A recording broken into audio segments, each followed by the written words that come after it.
Park, the NASCAR Craftsman Truck Series went 200 laps. And in the end, Ron Hornaday Jr. won in the Cummins 200, driving for car owner Teresa Earnhardt. Last night, the Busch Series took center stage. The Kroger 200 turned out to be a crash fest. Tony Stewart, making his debut for Joe Gibbs Racing, was one involved in many wrecks during the evening. But when the smoke cleared, the defending Busch Series champion Randy LaJoie took the checkered flag, and he appears to be on his way to another championship.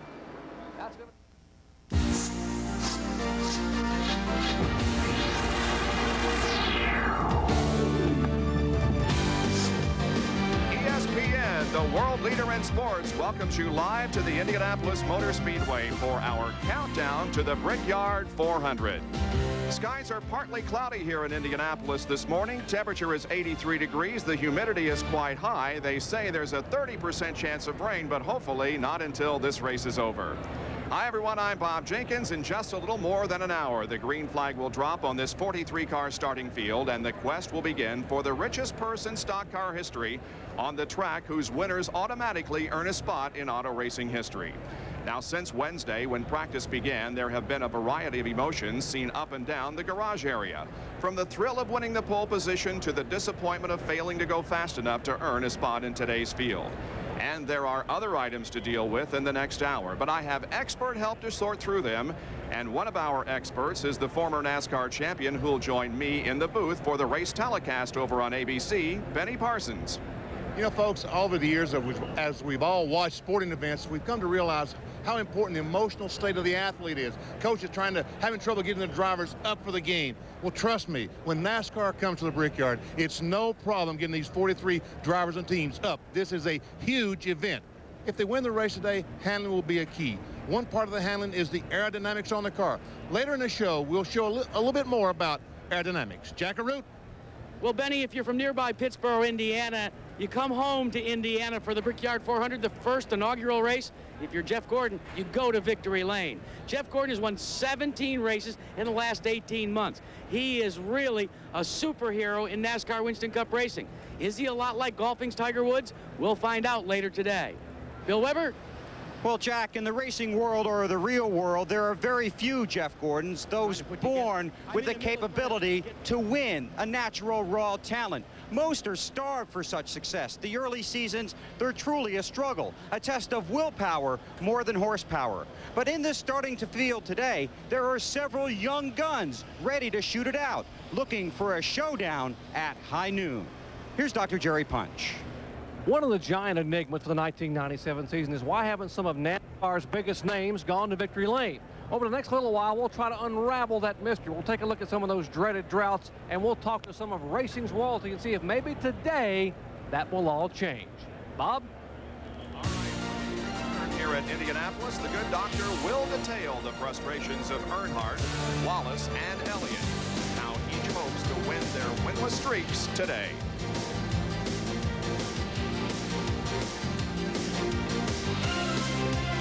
We'll be back in just a moment.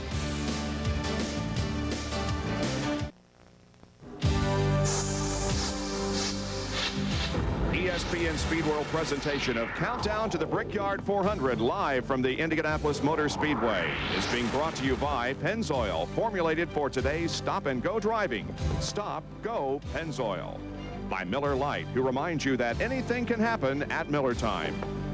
By Team Monte Carlo Chevy, the cars more champions trust.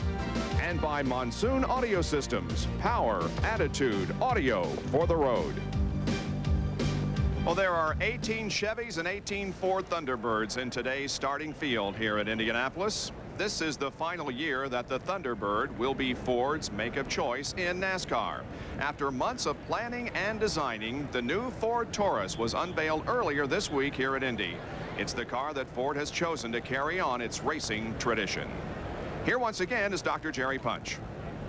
Altogether, they own 12 Winston Cup titles and have accumulated over 240 NASCAR wins. Through the modern era of motorsports, the mere mention of names like Earnhardt, Elliott, Waltrip, and Wallace would conjure up visions of victory.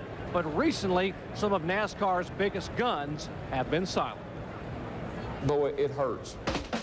My worth, Darrell Waltrip, I've always thought my worth was directly related to how I did on the racetrack. 50-year-old Darrell Waltrip hasn't won a race since September of 1992. This veteran knows the ever-growing arsenal of accidents can rattle your resolve. Suddenly, every noise, every vibration is amplified. Almost like an aging football receiver, you begin to hear footsteps. That's when all of a sudden that back end starts moving a little bit, and you start, hope, hope, hope, hope. Where's it going? I've felt that before. Oh, I know what that means. And when that all starts to happen, those things just roll through your mind, those pictures of tumbling over, or that picture of getting hit in the door. And you know what it is? The older you get, the good times don't last near as long, and the bad times seem to last forever. Bill Elliott's winless streak stretches nearly 3 years. The glory days of the mid-'80s, which earned him the nickname $Million Bill, are but a memory. The 90s have not been nice. Incidents like this shattered his leg and his season, but not his spirit, as evidenced by this impressive fourth-place finish in February's Daytona 500. Despite a win early this year at Richmond, Rusty Wallace really has had very little to celebrate. The same talented team that recorded 5 wins a year ago now leads all contenders in the category of DNFs. Remarkably, they did not finish in 8 of the events over the first half of the 1997 season. There's not another sport in the world where a 50-year-old man can get out there and compete against a 25-year-old kid and have a chance of beating him. So that's neat about our sport. It's another one of the neat things about our sport. But Dale and Bill and eventually Rusty and others are just going to have to realize the fact that there's a faster gun in town. They're not the hot shot anymore. They may still have the gun and they still may be able to get it up out of the holster, but the other guy shot them dead while they was going for it. I don't believe that. I'm going to win to the day I quit. I'm not going to be a driver that's going to go out there and run, and fizzle out and get worse and worse and worse and just kind of roll over dead out of the sport. I'm going to go out a winner. Perhaps the biggest mystery involves this man, 7-time Winston Cup champion Dale Earnhardt, 0 for 45. Without a doubt, Dale's troubles began with this terrible tumble at Talladega 1 year ago. The losses were severe. The car and any chance at an 8th title were gone. But 1 week later, this battered driver battled back. After courageously qualifying and starting the Brickyard 400, Dale was forced to endure the biggest hurt, the gut-wrenching emptiness of a driver separated from his car. But that was just the beginning. There unfortunately have been other tumbles, followed by the taunts. Will the man in black ever get back? They think they can win again, and they may. We all may win one more time, or we all may win several more times, but it's going to take a special effort, and it's going to be a special day when we do. Back here at the Brickyard with Dale Earnhardt. Dale, what a difference a year makes. You came here a year ago physically hurt. Today you may be ailing a little bit inside because of the drought, but everybody thinks this could be your day. Could it? Well, it could. You know, it's off a good race car, and we started 13th here and won the race, so just want to be consistent, keep track position, have good pit stops. I think pit stops won us the race last time, so that's the key. The guys do their job, and I do my job out there. I think we can win. Fans want to know, is the day the man in black is back? I mean, do you feel it inside? You said I'd always had a fire in your belly, and you could feel it. Do you feel it today? Feel pretty good today. Race car's really good, too. All right, a lot of confidence for Earnhardt. He may get his second Brickyard 400 victory.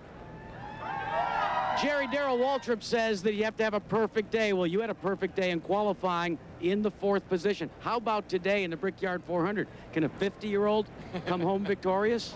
Did you have to ask me that? How about do you want to dance? Let's do that. Yeah, I think so. We were real good in the final practice happy hour yesterday. We ended up, I think, 4th or 5th quick again. So obviously there's a couple of 3 cars are better than us. The start is everything. Got to get down on the inside. This is real slick on the outside here. So if I can get that old Parts America car down in front of one of them Fords and they don't run into me, look out. Now, Darrell, when you won your first Daytona 500, you exited the car and did what we knew from the Cincinnati Bengals time, the Icky Shuffle. Yeah. You did it again yesterday. Can you tell us what the special moves are to the Icky Shuffle? Well, it's real simple. You got to have these shoes first of all. You got to have chrome shoes, and you got to hip, hop, hip, hop, hippity hippity hippity hippity hop. If we're lucky, We'll see that a second time in Victory Lane today. Bill Weber? I can't remember if it was Will. Well, Jack, Rusty Wallace is Roger Penske's only ticket to the Indianapolis Motor Speedway these days. But today, not a very good seat for you. A past champions provisional. You start 43rd. Yeah, I sure do. We had a little problem in qualifying. We lost an engine about an hour before the session was over, and it really set me back. Then I made a tire pressure adjustment right before qualifying. It made the car push real bad, and it was just, everything went downhill from there. I guess I could have requalified yesterday and got the car up to 26th, 27th, but we elected just to use all that time to get race setups in the car and get it right and get it organized, and so that's where we're at. How is the car? I believe we're in good shape. I really do. I'm real excited about it. I'm not going to tell you it's the best car I've ever had here, but it feels pretty good, and I believe this is a race where it's going to take a lot of adjustments as the race is going.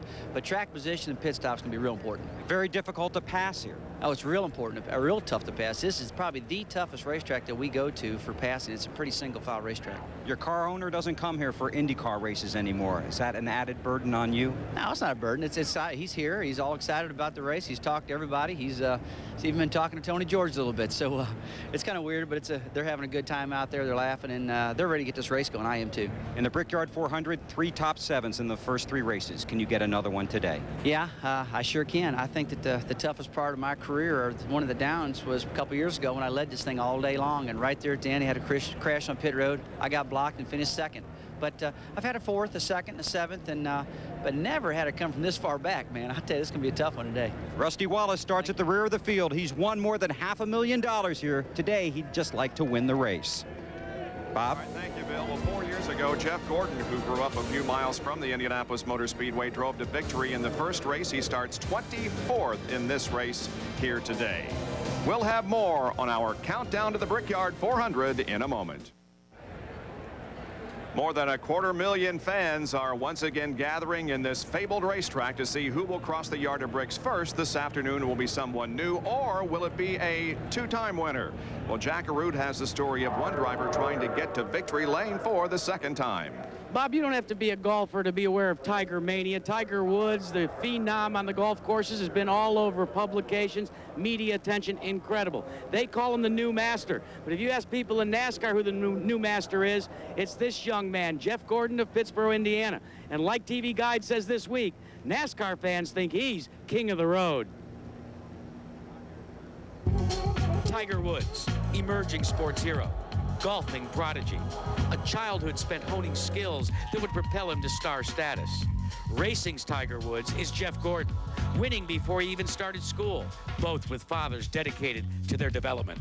My stepfather, compared to his father, I think had really a lot of the same goals as mine. They treated it as a profession right from the start, saw talent, and really went with it. And through those years, those were the very important years to teach, me how to drive a race car, how to make passes, how to be a winner, how to accept losing. And I think that's what's really made me the race car driver I am today. So in that sense, I think there's definitely a lot of comparisons between the two of us. Tiger owns the amateur record book. The sport's only 3-time amateur champion. Graduation to the pros was sweet. The rewards quick. This year, a Masters win and the green jacket. Gordon came home to Indiana in 1994 and got his Masters win by taking the first Brickyard 400. He scored another major with his trip to this year's Daytona 500 victory lane. 17 wins in 18 months and the 1995 Winston Cup.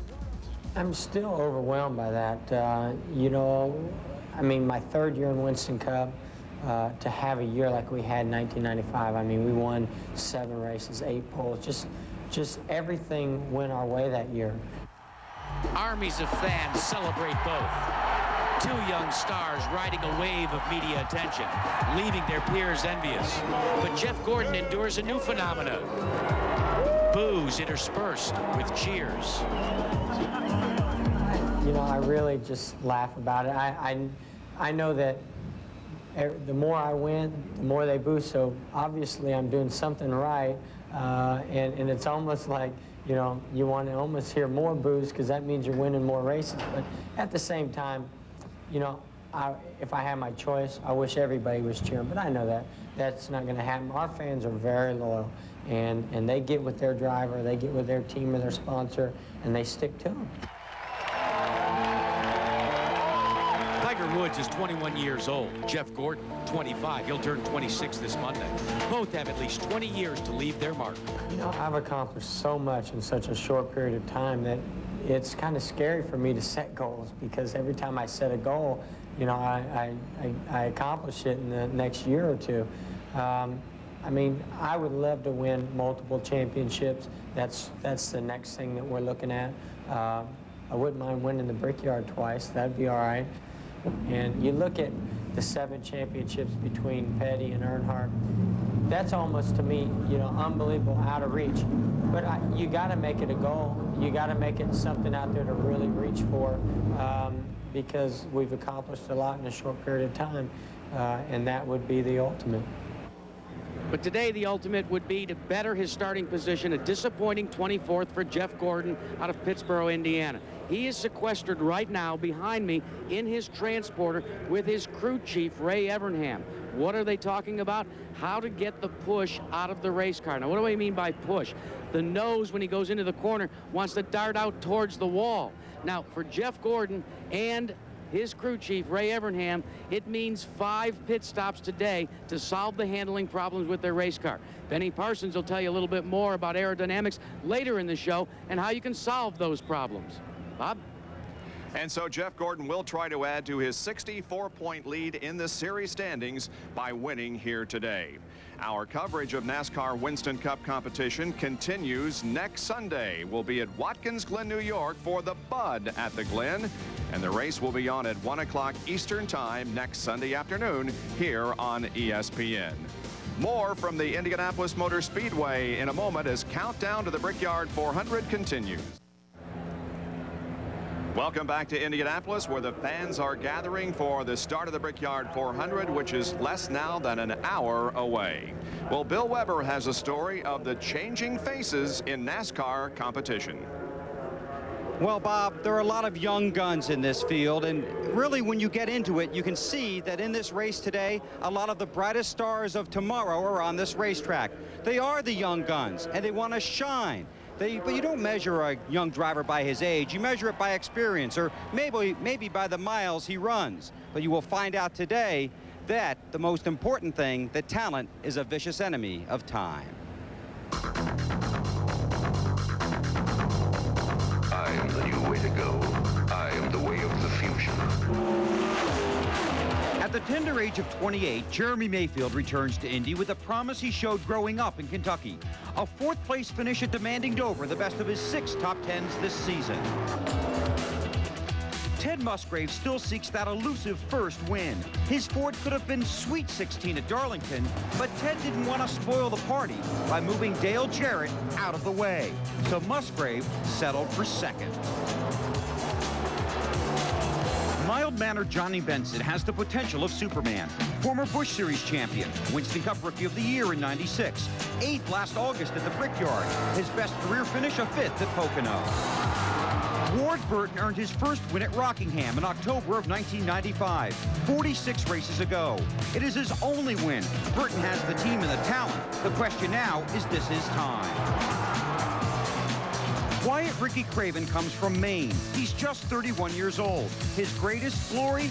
Perhaps his pole-winning performance in neighboring New Hampshire. This season, he has been slowed by injury, but Craven's desire never stalled.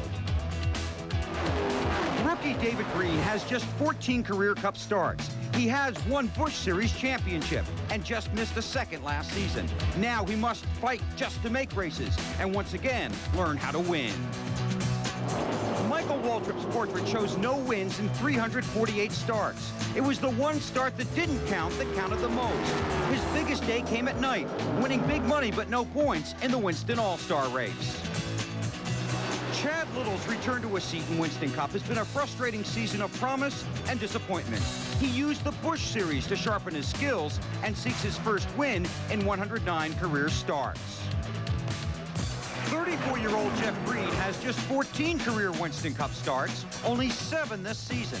He graduated to his team's Winston Cup ride after an impressive Busch Series win at Las Vegas. Jeff used to drive for Dale Earnhardt. Now he wants to beat him. 34-year-old John Andretti has a famous name, and now he has a famous finish. So surviving this explosive last lap finish to win at Daytona on the 4th of July weekend, beating other famous names like Labonte, Marlin, and Earnhardt. Now this Andretti hopes his up-and-down career goes only one way, up. Through the years, these aging bricks have withstood the test of time. Today, their greatest challenge could be surviving the test of youth. Well, the youngest gun with the best aim so far is 30-year-old Jeff Burton, who is ready to roll off from 33rd today. It took you 96 races to get your first win, but just a dozen to get your second. Can you get your third 3 races later? Well, we've got an awfully good race car. Unfortunately, I messed us up qualifying and got us back in 33rd, but this car will drive as good as it did yesterday morning. Wasn't quite as good yesterday afternoon, but the conditions have gotten a little bit more like they were yesterday morning. If it'll do that and we have good pit stops and I keep it out of the wall and it runs all day, we'll have a chance. I like my chances a great deal. I feel pretty confident with it, and it's really good in traffic, which is where we struggle some, but this car is really good in traffic, and I'm excited. I'm pretty pumped up. Good luck. Thank you. Jeff Burton looking for his first top 10 at the Brickyard. Here's Jerry Punch. Well, Burton and Andretti, 2 young lions who have already won in 1997. Many believe Mayfield is next. Jeremy, what will it take for that win to come here today? Man, I tell you what, we got an awfully good car here. It's run good yesterday morning, run good yesterday afternoon. It's just gonna, I'm going to have to be patient. You know, it's going to be a long race, and pit strategy is going to be a big deal today. I think you'll see that. But, man, I got a good crew, and I think they'll take care of me on that end and feel like I got a good shot at it. With the right brakes, Mayfield just may win. Jack? Jerry, forget about Tiger Mania, forget about Michael Jordan. How'd you like to make this long walk to the Brickyard 400 starting grid, being asked for your autograph, being asked for a picture? That's what's happening to Jeff Gordon right now. Jeff, there's got to be some solitude when you finally get to the race car. Yeah, that's where I'm most comfortable, and you kind of quiet. But you know, this is what it's all about. This is what the Brickyard's about. It's exciting. It really gets me pumped up before the race. Can you be a 2-time winner? I hope so. We've got a great car, man, and it's going to take us a little while to get from the back to the front, but once we get there, I think we're going to be in good shape. Bob? All right, thank you, Jack. Well, a reminder, you'll have to click over to ABC right after the conclusion of this program for the lap-by-lap coverage. That's at 1 o'clock Eastern Time this afternoon.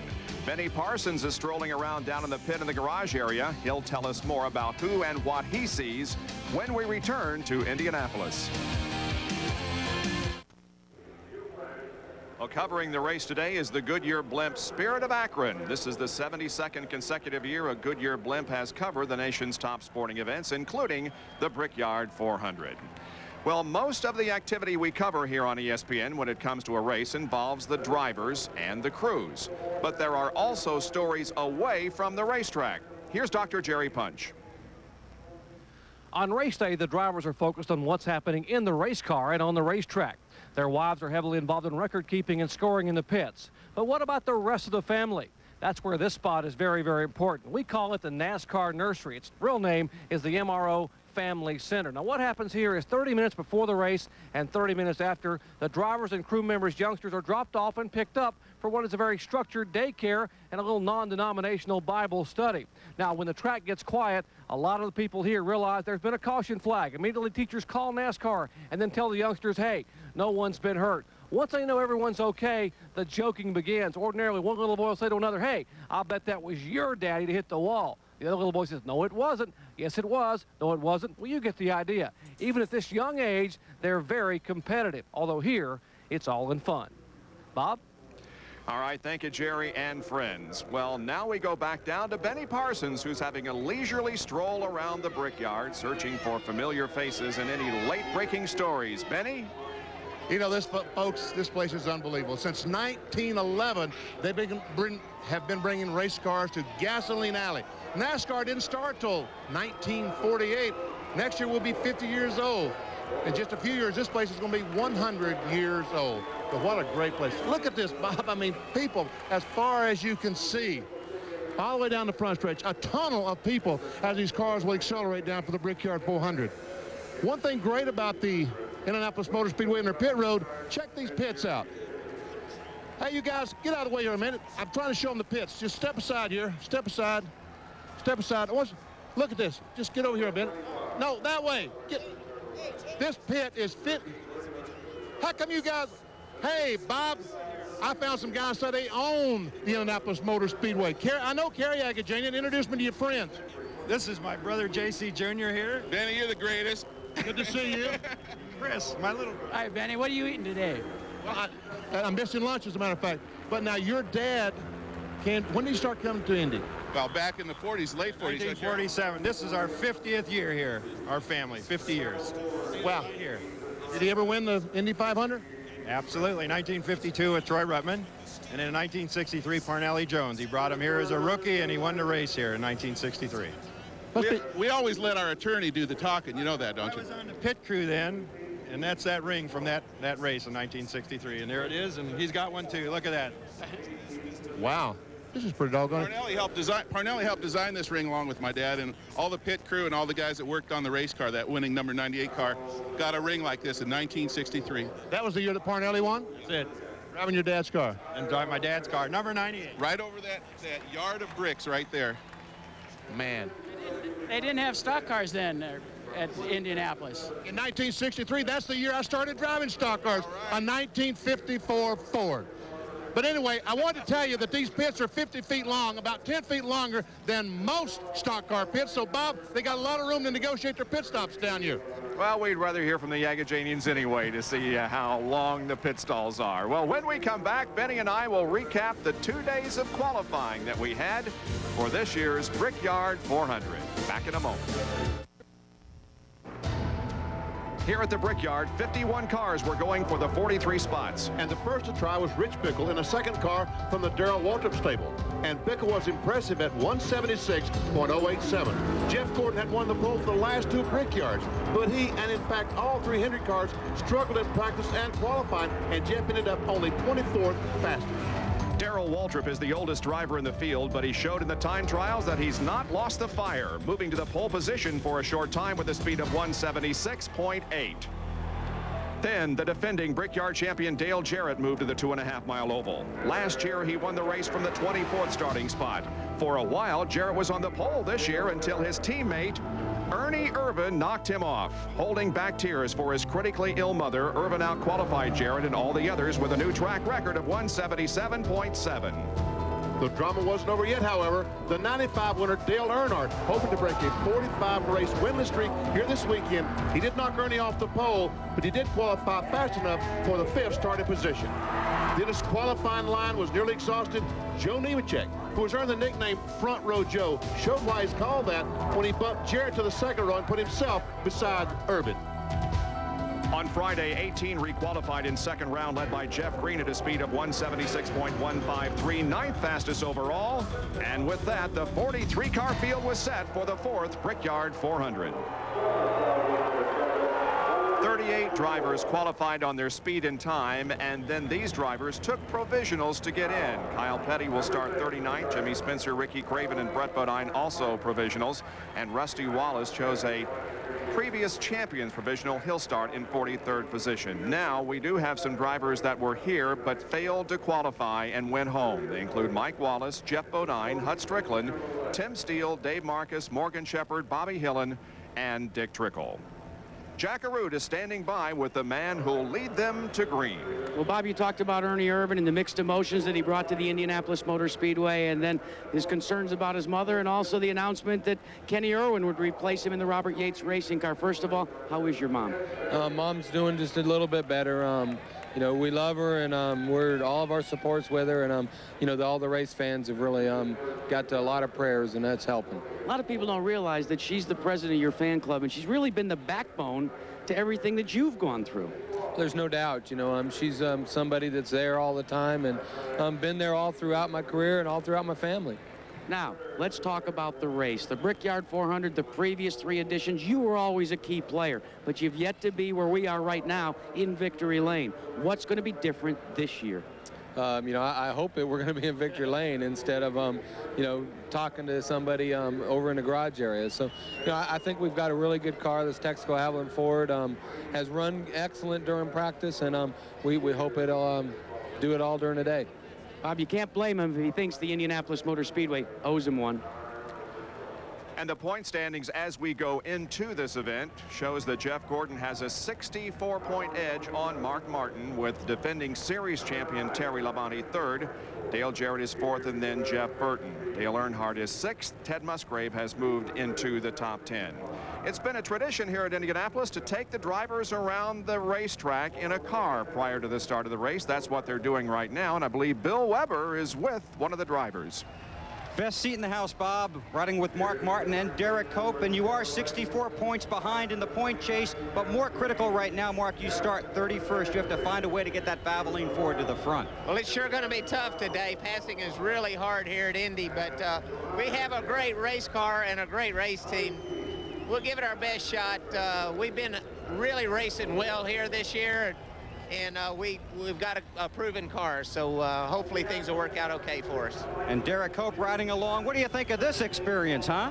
Well, this is as best as you can get it, I think. You know, this place is surrounded by fans all the way around it, and it's an outstanding place to come to. Great venue. We're just excited to be here. Derek Cope and Mark Martin looking for a win at the Brickyard. Dr. Jerry Punch.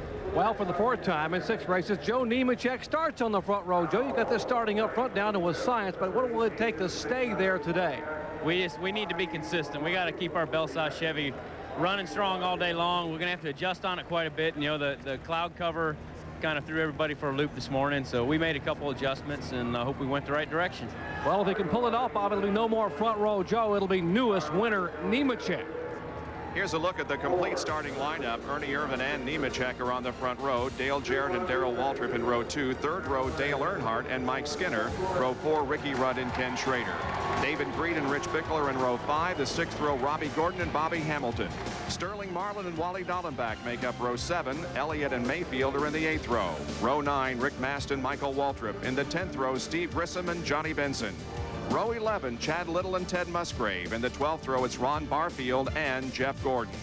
13th row, Bobby Labonte and Jeff Green. Lake Speed and Jeff Purvis are in row 14. The 15th row, Kenny Wallace and Ed Barrier. Mark Martin and Derek Cope make up row 16. Jeff Burton and Rick Wilson in the 17th. 18th row, John Andretti and Ward Burton. Then Greg Sykes and Terry Labonte. 20th row, Kyle Petty and Jimmy Spencer. Ricky Craven and Brett Bodine in the 21st row. And Rusty Wallace in row number 22. Tune in to ESPN and ESPN2 for semifinal and final action from the Du Maurier Open in Montreal. Semifinal action between Evgeny Kafelnikov and Chris Woodruff today at 1 o'clock Eastern on ESPN, and the finals tomorrow at 2 o'clock. On the Deuce, you can see the second round semifinal match tonight at 10 o'clock on ESPN. The start of the race is getting closer. We'll be right back. Oftentimes, we've seen a Winston Cup car lose air pressure on a tire while going around the racetrack and still be able to come onto pit road with the tire intact and make the exchange. Now, there's a reason for that, and it's the introduction of stiff sidewall construction to the racing radial tire. Goodyear uses what's called an inner liner to provide an extended mobility for their racing tires. Well, the folks at Goodyear have taken that technology and they've now introduced it into a line of passenger tires. That entire stiff sidewall extended mobility cord is now in each radial tire that's standard operating equipment on the brand new Corvettes. They can go as much as 100 miles with zero air pressure. Now, this is just a classic example of technology that we see in racing transferred to the American passenger car and you. And, of course, we'll be seeing who gets the best tire wear during the course of the race. A lot of food being served here because there are a lot of fans. $250,000's worth at Indianapolis. Back in a moment. The cars are gridded on the front stretch. Start of the race a little less than a half hour. Well, a couple of terms you'll hear throughout the race are loose and push. And they can be a result of aerodynamics, as explained by our expert analyst, Benny Parsons. In the 3 years that NASCAR has been coming to the Brickyard, the drivers have found one thing to be consistent. Passing is very, very difficult. One of the reasons is aerodynamics. The teams have found they can use air to make the car handle. As the air goes across the car, it forces down on the front of the car, the rear of the car, pushing the whole car down against the asphalt, making the tires adhere to the racetrack. The problem happens when two cars run together. The air no longer goes across the car the way it did before. The air misses the rear of the front car and the front of the rear car. That's exactly what the Airstream does when the cars run together. As we watch these two cars come off the corner, let me show you artistically what happens. As the front car goes in the corner, he loses that downforce on the back of the car, making the back of the car go towards the wall. That's called loose. The rear car, as they go in the corner, he loses the downforce on the nose. It pushes toward the wall. That's called push. Bill Elliott does it perfectly as he passes Sterling Marlin a couple of years ago. Through the short chute, he will dive to the inside to let just a little bit of air get on the nose of his car, helping that car turn. As he closes on the back of the 22, he makes that car loose. So Sterling not able to get on the accelerator the way he should, Elliott able to go by. Now we'll slow the tape down and show you how Bill Elliott moves over about a half a car width to get some air on the nose of that car to help him get it turned. He can get back on the accelerator and make the pass down the straightaway.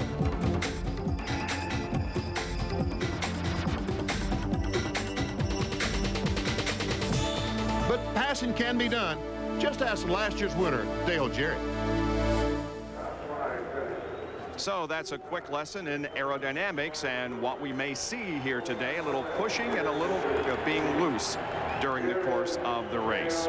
Well, the defending champion is ready to go for win number 2. Let's go down to pit road. Well, just a moment ago, Dale Jarrett was up on the podium here and is getting ready to climb in a convertible and get a photograph taken. Last year's Brickyard 400 winner, coming all the way from 24th starting spot. And Dale Jarrett here celebrating. And DJ, they're making a special award here for Dale Jarrett as he is a winner, getting more and more bucks here from Indianapolis Motor Speedway as a front runner award being presented to DJ, who starts today back in 3rd position. And folks, the festivities here are very, very special. Dale Jarrett will tell you that although he has won, DJ, I know you have 11 victories, but 2 have been in Daytona. This one here has to be very, very special among that group. Ranks right there at the top. This is a great race and great facility. Just to see all these people here is unbelievable. All right, Dale Jarrett, awards continuing here as he will get ready to be on a convertible and go around in front of this massive crowd and maybe have a chance of winning 2 in a row here at Indianapolis Motor Speedway. Mary Holman George and Tony George were standing behind Dale Jarrett there. There is the car that he will try to win another Brickyard 400 in today. The tension begins to mount. The fans are in their seats and the drivers are going around the racetrack. The 4th annual Brickyard 400 at the Indianapolis Motor Speedway is just about ready to start. And again, our coverage is over on ABC television. And we will be back with more from the Indianapolis Motor Speedway and wrap things up here in just a moment.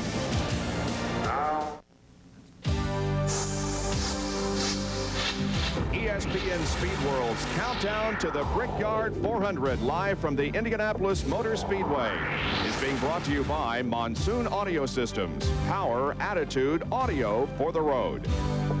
By Team Monte Carlo Chevy, the cars more champions trust. By Pennzoil, formulated for today's stop-and-go driving. Stop, go, Pennzoil. And by Miller Lite, who reminds you that anything can happen at Miller time. The command to start engines and the green flag get closer as we await the start of the 4th Brickyard 400. Now we take a look back at the first 3 races. The decision to run a stock car race at Indy was made in 1993, and then on August 6, 1994, the big day finally came. Many fans and drivers, for that matter, never thought that such an event would occur.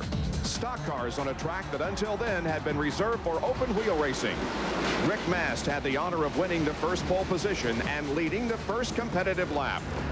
Coming off a restart on lap 100, the Bodine brothers, Jeff and Brett, showed more competitive than brotherly love. First, a tap by Jeff got Brett loose, allowing Jeff to pass. And then a harder hit that sent Jeff into a spin. That triggered a multi-car incident that involved, among others, Bobby Labonte. The elder Bodine was not happy with his brother's actions. Brett spun me out. We've had some family problems and personal problems between us here lately, and he just unfortunately took it out on the racetrack with me, and never expected he'd do it. He's my brother. I still love him, but he spun me out. Ernie Irvin, who had started back in the 9th row, drove the Robert Yates Ford around the hometown favorite Jeff Gordon with 11 laps to go, and it looked as if Ernie would hang on for the win. But 6 circuits later, a tire began going down on the 28 car, allowing Gordon to retake the lead and forcing Ernie to the pits. From then on, it was all Jeff Gordon. We'll remember the name, Jeff Gordon, winner of the inaugural Brickyard 400. Man, oh man, oh man. 1995 was one of those rainy, miserable days in Indiana. Few held out any hope of getting the race started, but around 4 p.m. Indianapolis time, the field pulled onto the track. As the sun reached the low angles in the western sky, Dale Earnhardt chased Rusty Wallace and Gordon, who had hopes of winning 2 in a row at the Brickyard.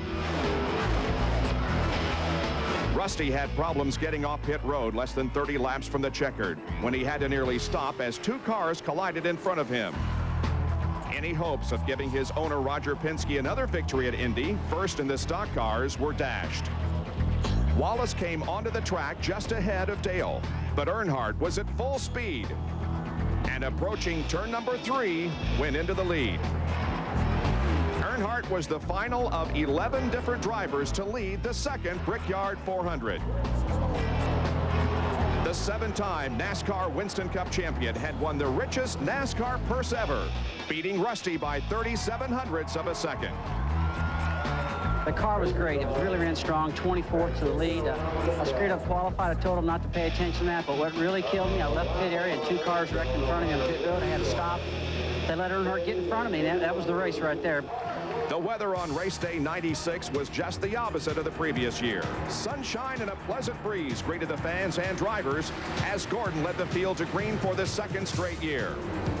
Dale Earnhardt gave his seat up early to Mike Skinner. Earnhardt was nursing painful injuries suffered in a devastating crash at Talladega, Alabama. The car was real comfortable, and I wasn't in much pain riding along there, but you know, the plan was to get him in there, so just in case anything happened, I wouldn't hurt myself anymore. And dadgum, it's hard to get out of there, Jerry. I mean, you know, it's my life right here. Johnny Benson had not had much to brag about in his rookie year until the Brickyard. He led on 3 different occasions for a total of 67 laps, the most of any driver. He eventually wound up in 8th position.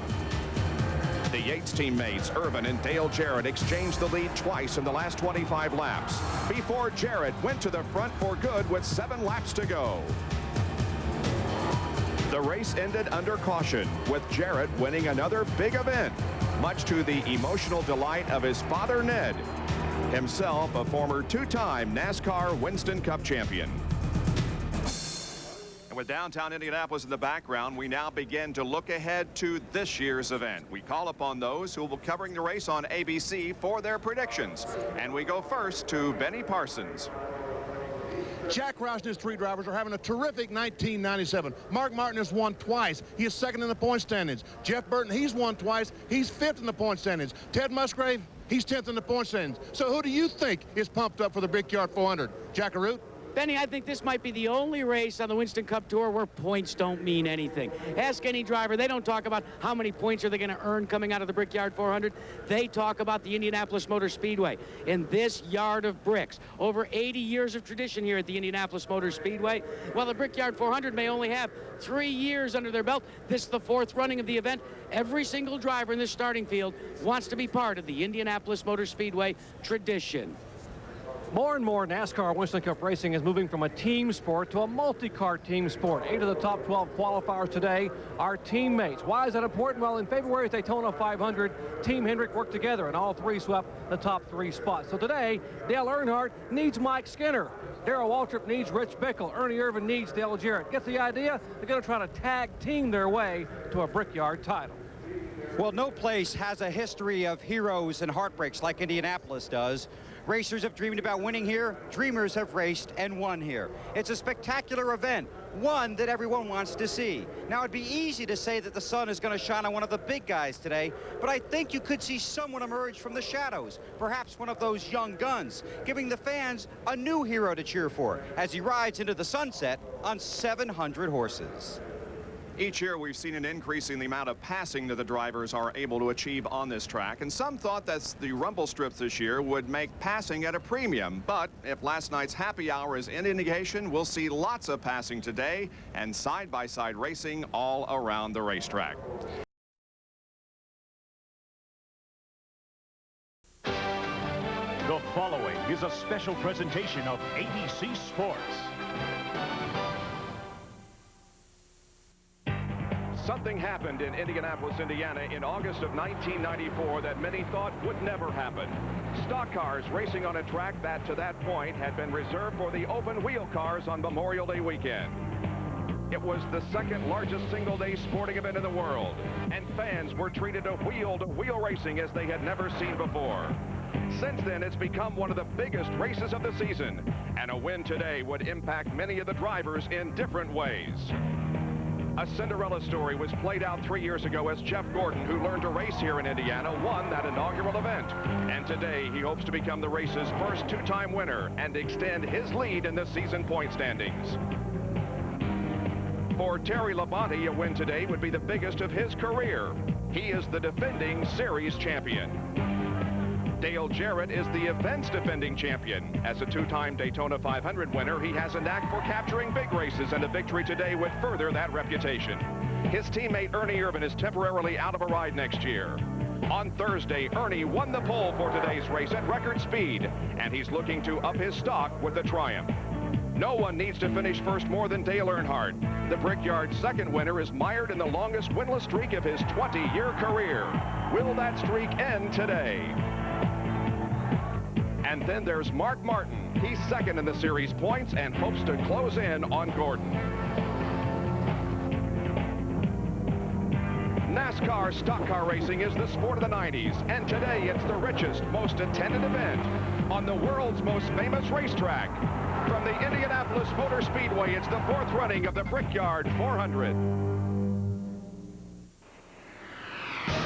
89 years after it first opened its doors and hosted a race, the Indianapolis Motor Speedway is still thriving.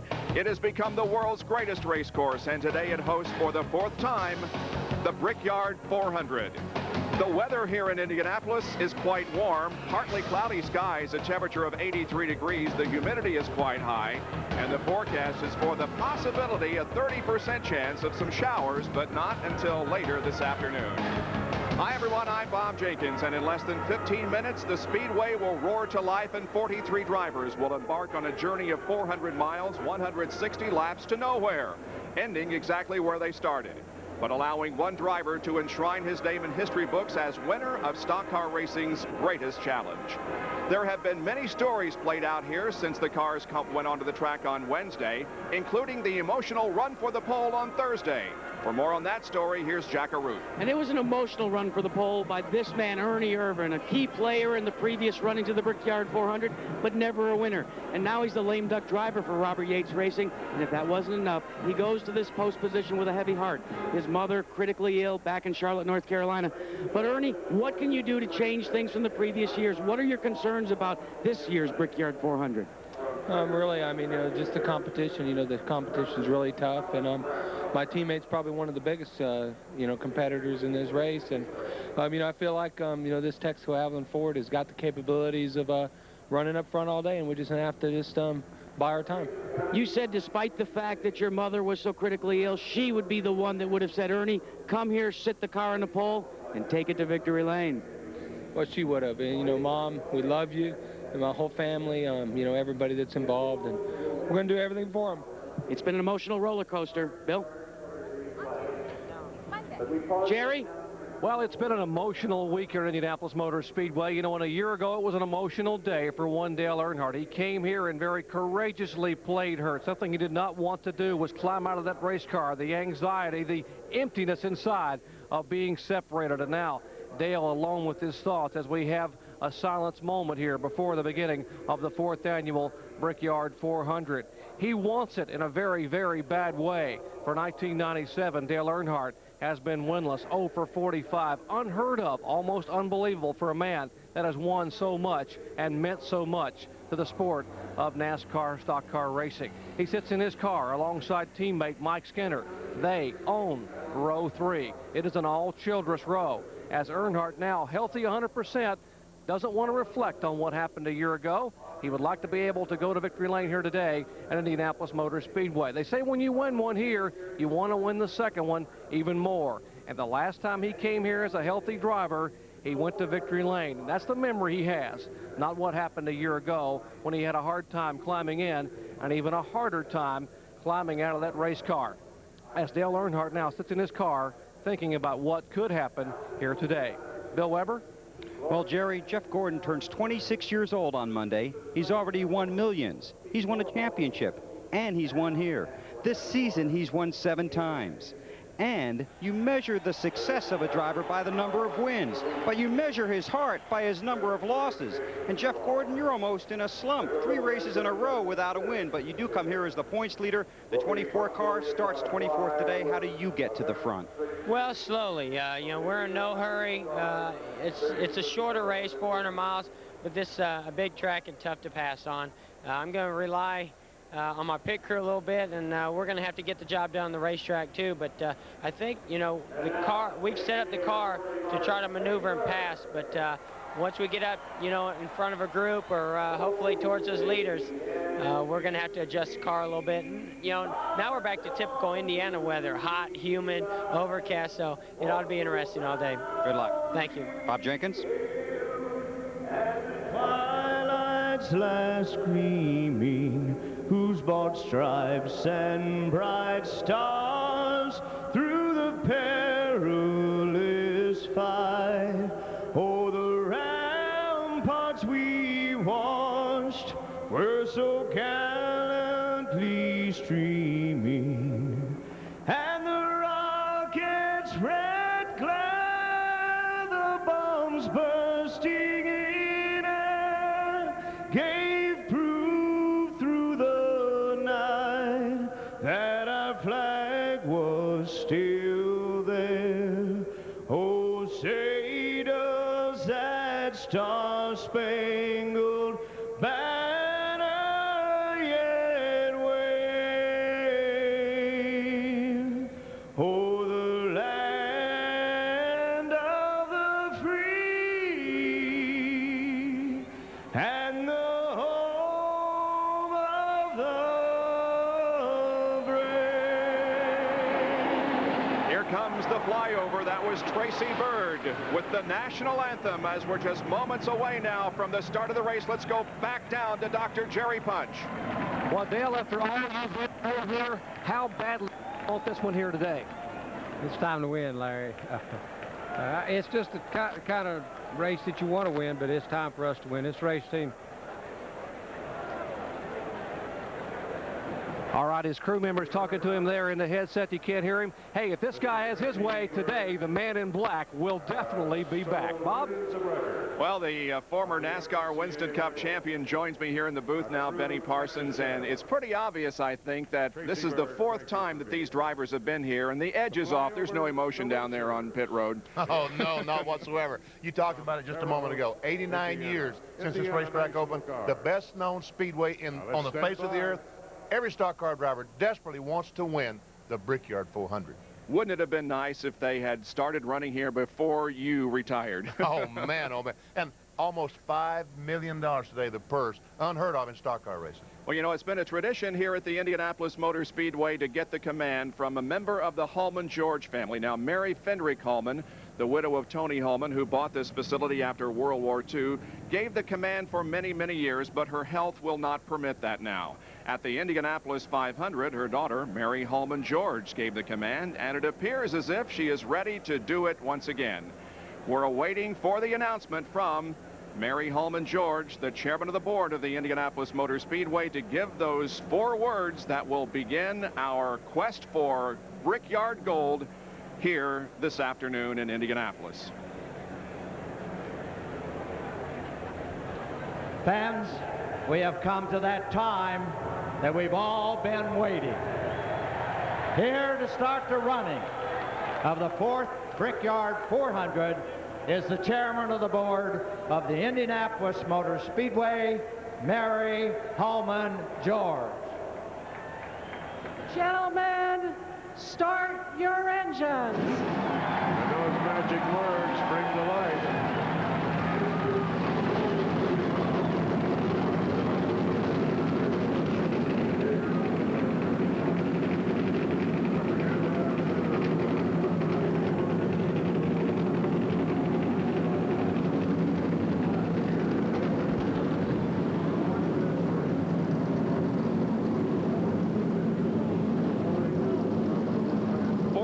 Cars have roared to life here in Indianapolis. As we get set for the start of this race, we get down to Dr. Jerry Punch. Well, Richard showed us on the 2 cars that start in row 3. We're talking about Earnhardt and Skinner. Richard, you got a lot to gain today, but also a lot to lose. What's the emotion? You know, everyone's ready for it. You know, we put in 5 days of testing. Both teams have worked to put in a tremendous amount. We just need to win this race. And it'd be great to see that 3-car win, too. Boy, what that effort wouldn't do to jumpstart this team's emotion. Let's check in. Yeah.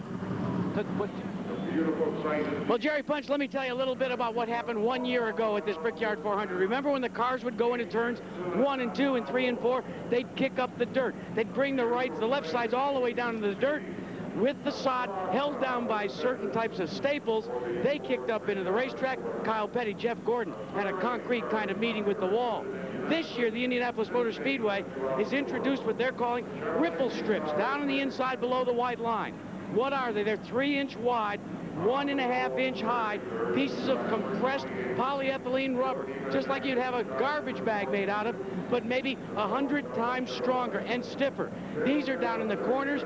If a driver gets up alongside of it, well, it makes a noise, it upsets the handling of the car, but he can still keep control.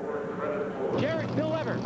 1 year ago, Todd Parrott celebrated in Victory Lane here. Your chances today, Todd, of defending one of the biggest titles in racing. I think we got a great chance today. You know, we got a great Robert Yates engine in that car. And things handling real well too. So really excited about our chances today. I'd like to take a second and say hello to Debbie and Tyler back home. They're watching this thing, and Mary laid up in the hospital with that new baby. So hello everybody.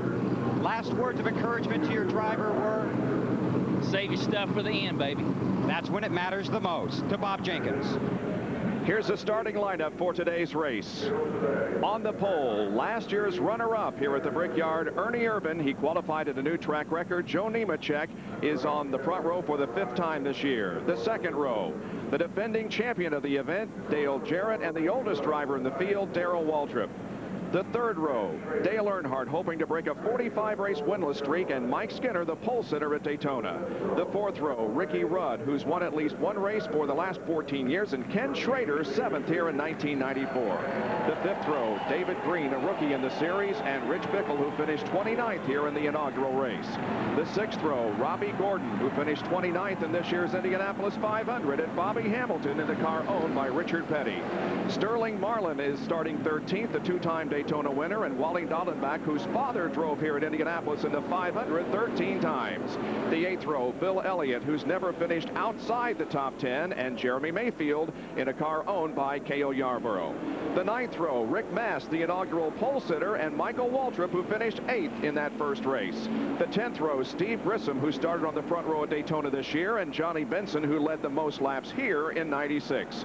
In the 11th row, Chad Little in his first race here, and Ted Musgrave, who was fastest in the final practice yesterday afternoon. Row 12, we find Ron Barfield Jr., Bill Elliott's protege, alongside Jeff Gordon, 1994 winner, also the points leader. Back in the next row, Bobby Labonte, alongside Jeff Green, fastest second-round qualifier. Then comes Lake Speed, alongside Jeff Purvis, the very first race for this team. Then it's Kenny Wallace and Winston-Salem's Ed Berrier. Row 16, Mark Martin and Derek Cope. Row 17, Jeff Burton and Rick Wilson. Row 18, hometown favorite John Andretti and Ward Burton. Row 19, Greg Sachs and Terry Labonte, 1996 champion. Row 20, Kyle Petty and Jimmy Spencer. Row 21 is Ricky Craven, Brett Bodine, and Rusty Wallace, 43rd in today's field. And the average speed of the field, 175.663, a new record. 8 drivers failed to qualify fast enough to make the race. There you see them. They include Hut Strickland, who's not racing for the first time in NASCAR Winston Cup competition this year. Well, there are 18 Chevys, 18 Fords, and 7 Pontiacs that are getting ready to take the green flag for 160 laps of racing. Back with the start of the race after this.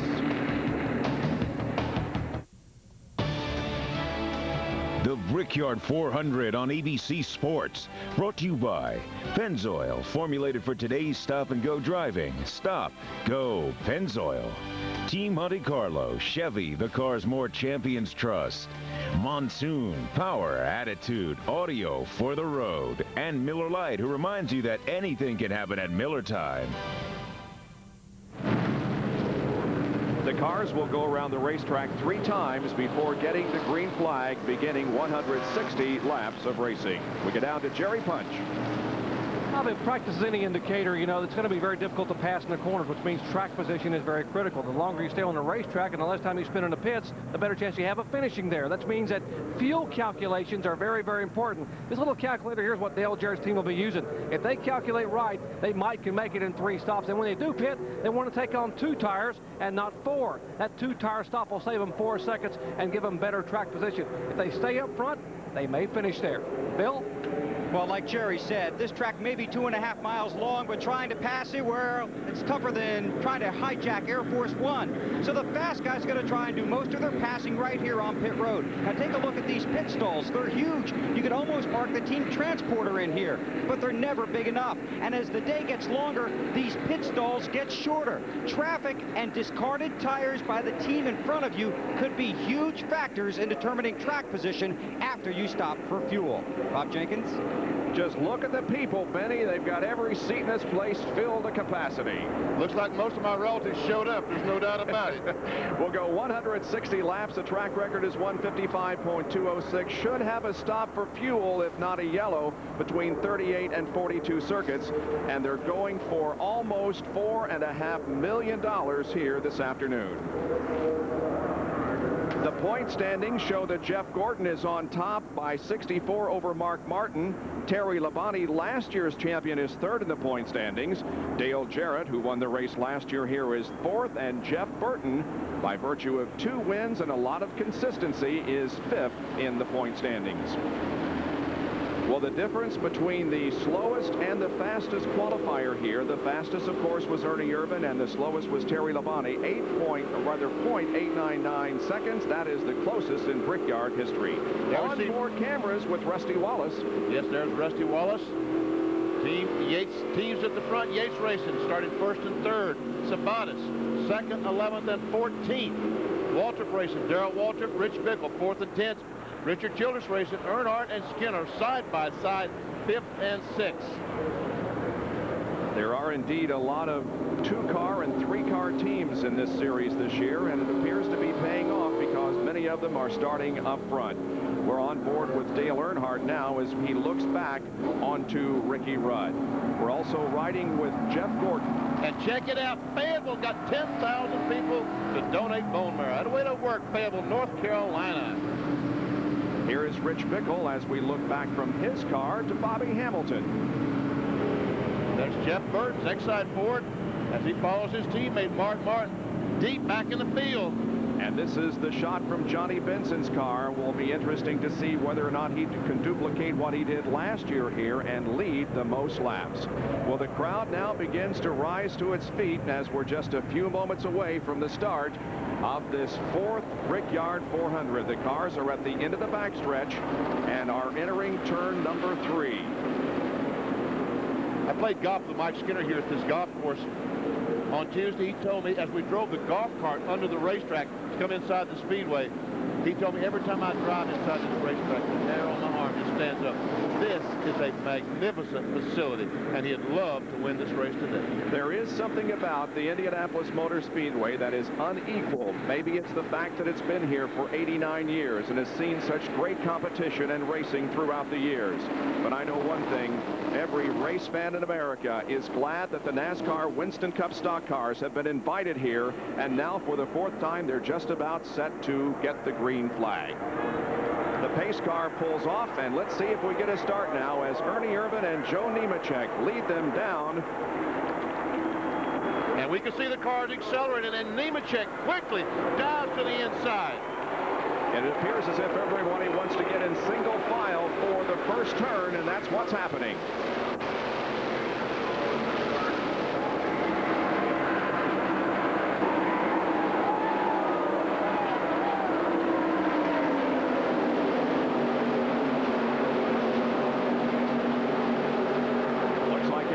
Cleanly through the south end of the racetrack, turns 1 and 2. The race is down the backstretch, and Ernie Irvan has the lead as they enter turn number 3. That's Nemechek running in 2nd position. Dale Jarrett is 3rd, and Darrell Waltrip 4th. They come off the 4th corner to complete the 1st lap.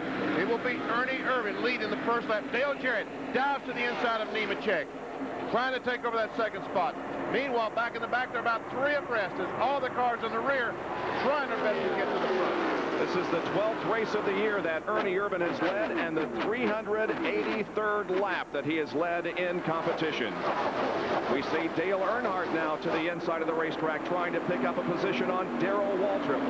Ernie Irvan with about a 4 or 5 car length advantage as once again they're down the backstretch.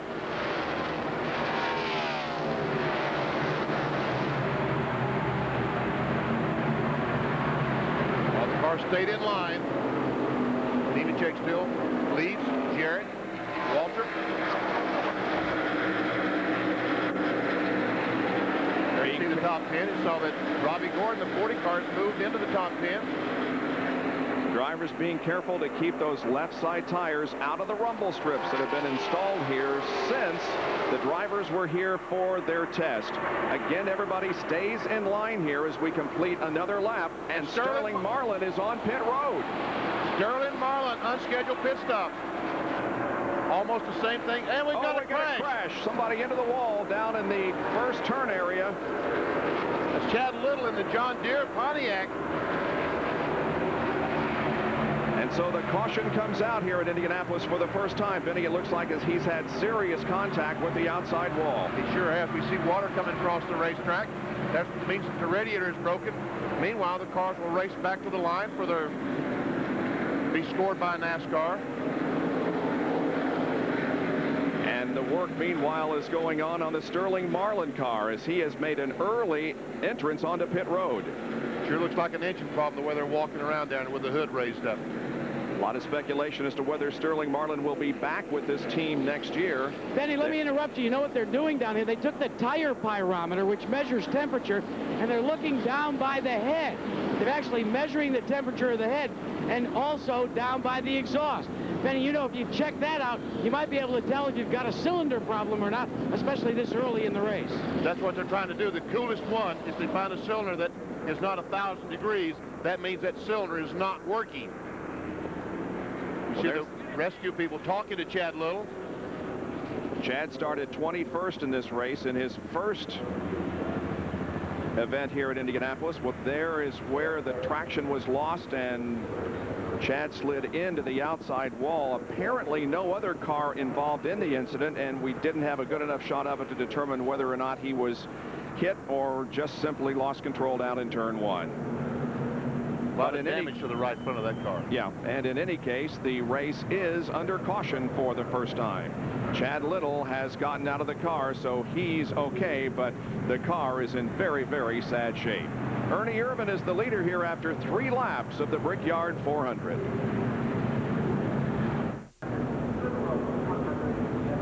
4 laps complete here at the Brickyard 400 with Ernie Irvin in the lead and the race under caution because of a crash involving Chad Little. Well, for complete coverage of the Brickyard 400, including the latest news, notes, and results, check out the ABC Sports Racing area on America Online. Click on keyword ABC Sports. Well, high overhead today is what a blimp turns into at Miller time, the Miller Eagle. The Miller Eagle is the first airplane designed to be an eye in the sky on sports television, providing us with some great overhead shots here today. As he flies over the Goodyear blimp. Now we see the golf course on the left-hand side of the screen. We remained under caution here. Here's Jeff Purvis, who has also made an entrance onto pit road. We've got Sterling Marlin and Jeff Purvis, and Purvis has gotten out of the car. You see some damage to the nose of the car, but at least he's laughing and joking. So they're pushing that car now, looks like behind the wall. There is damage on the 92 car of Ron Barfield. I would guess that's how the nose of the 12 car became dented. Looks like he ran in the back of the 92 car. Let's go down to Jackaroo. Well, Sterling Marlin, you told me as you were rolling down here to the transport area, this is how many motors? 3 motors, I guess, about the last 8 laps. We never got to run much yesterday. We lost the engine warming up and run about 5 or 6 laps yesterday evening and burn a piston today, I guess. And I think we had a good car. It passed Robbie and then run the other pack down, and the motors started laying down on us. But I hated the Kodak team. The guys worked awful hard, and we just took a gamble this morning, put the same setup we had last year, and it was going to work good, and just wasn't our day. Let's talk about the start for a minute. Everybody dropped in a single file in the front rows. Is that how concerned you all are about passing here? Well, this is a hard place to pass, and it's definitely not a 2-lane track, and you just try to get to the bottom quick as you can, and it's a give and take deal. A lot of guys, probably checked up and let somebody in. It's a long race, and no need in doing something to wipe the whole field out. But it's a nice track. They really pay good here, and I wish we could have finished. I think we had a good car last year and got caught up in the deal with Kyle, and I think we had a good car today. Jerry, they still pay very well. Last place where Sterling will finish should be over $55,000. And that may be some consolation to 38-year-old Jeff Purvis. Jeff, a short day for you here. Your Chevrolet headed to the garage. What happened? Well, we got in. They had the wreck down there, and I got into the back of the Ron Barfield car and busted the radiator. But then we had some wiring problem. I don't really know what happened right there. It started. I think it caught on fire up under the dash, and just it's made a short day so far. Maybe they get it fixed, and we'll get back out there and run a little bit. Well, Bob Jacobs, just that quickly, 3 of the 43 are headed home. We'll show you a field summary now, and you might look as we go through this that the car that has made the greatest advance in the first few laps of the race, not surprisingly, is Rusty Wallace, who took the champion's provisional to get in, started in 43rd position, and here in just a moment you're going to see that he has moved up 10 positions already and now runs in 33rd place. Still got a long ways to go. 33rd. To the front is a long ways to go. We see the pace car pulling off the racetrack, which indicates that just in 1 second, Ernie Irvin's going to hit the accelerator and try to run away from this field. And Earnhardt is trying to get by Darrell on the outside. Green flag comes out. We are back to racing here in Indianapolis. We're riding along with Dale Earnhardt. That's Darrell Waltrip up in front as they enter turn number 1.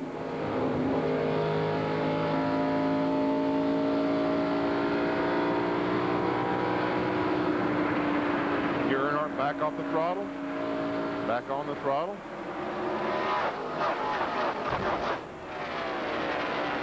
Ricky Rudd is right behind Dale Earnhardt, and Mike Skinner is behind Ricky. You see Wally Dallenbach, the 46 car in 8th spot, started 14th. You know, Benny, spotters are so important to these drivers. Spotters tell the drivers where there is trouble on the racetrack. This Indianapolis Motor Speedway is so large that you cannot see all around it from any vantage point. So what do the spotters do? Well, they use 2 spotters or 3 spotters. They'll probably have one in turn 4, one in turn 2, and one on the roof here at the start-finish line. They probably will buy tickets for the spotters high above in the grandstands all around the racetrack. Earnhardt continues to dog Darrell Waltrip, who's running in 4th position, and Ernie Irvin has once again opened up a bit of an advantage. Jack Arute is with Chad Little. He hitched a ride in with his wounded race car, the John Deere Pontiac much the worse for wear. What happened to you? Yeah, it's going to be pretty good. I'm okay. Just, you know, I hate it for all the John Deere people, and of course the MRM team worked so hard to get us in this race and preparing the car. But what happened though? I got tagged by the 9 cars. We got into turn 1. It's just, you know, a little early in the race to be that aggressive with the position. It's give and take, and you know, I had position on going down the straightaway, and he tagged me going into turn 1 and caught the left rear bumper, and around I went. Another early exit from the Brickyard 400. Referring, of course, to the 9 car driven by Lake Speed, who started back in 27th position. Chad started in 21st. Everybody still in line, BP. We haven't seen a great deal of passing here in the early going. Dale Earnhardt continues to try to get around Darrell Waltrip, but hasn't been able to yet. And Waltrip has told us in the pre-race show that the car is running very strong.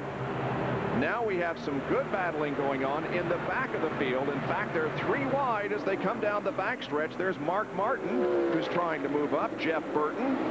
They just went by the 29 car of Jeff Green. Both those cars. There we see Jeff Burton as he goes in the 3rd corner behind Mark Martin. And then we'll come down the front stretch. He and Mark trying to team up and draft together to go by Steve Grissom in the 41 car. And Mark's going to get position, and Burton is going to follow. Close, tight action down in turn number 1. Grissom has to back out of the throttle, allowing Burton to take the spot away. Rusty Wallace has now moved up 15 spots. Another driver on the move is Bill Elliott, who's earned 5 here in the first 9 laps.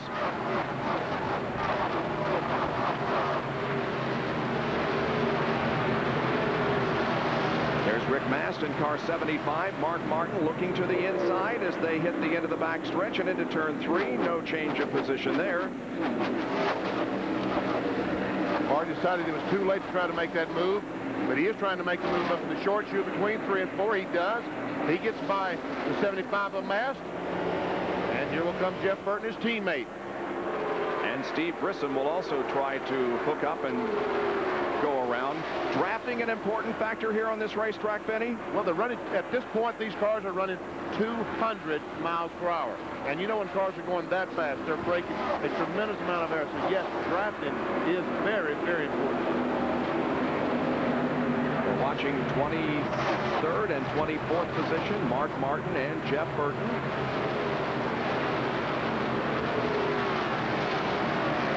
Just ahead of them is Lake Speed and Kenny Wallace.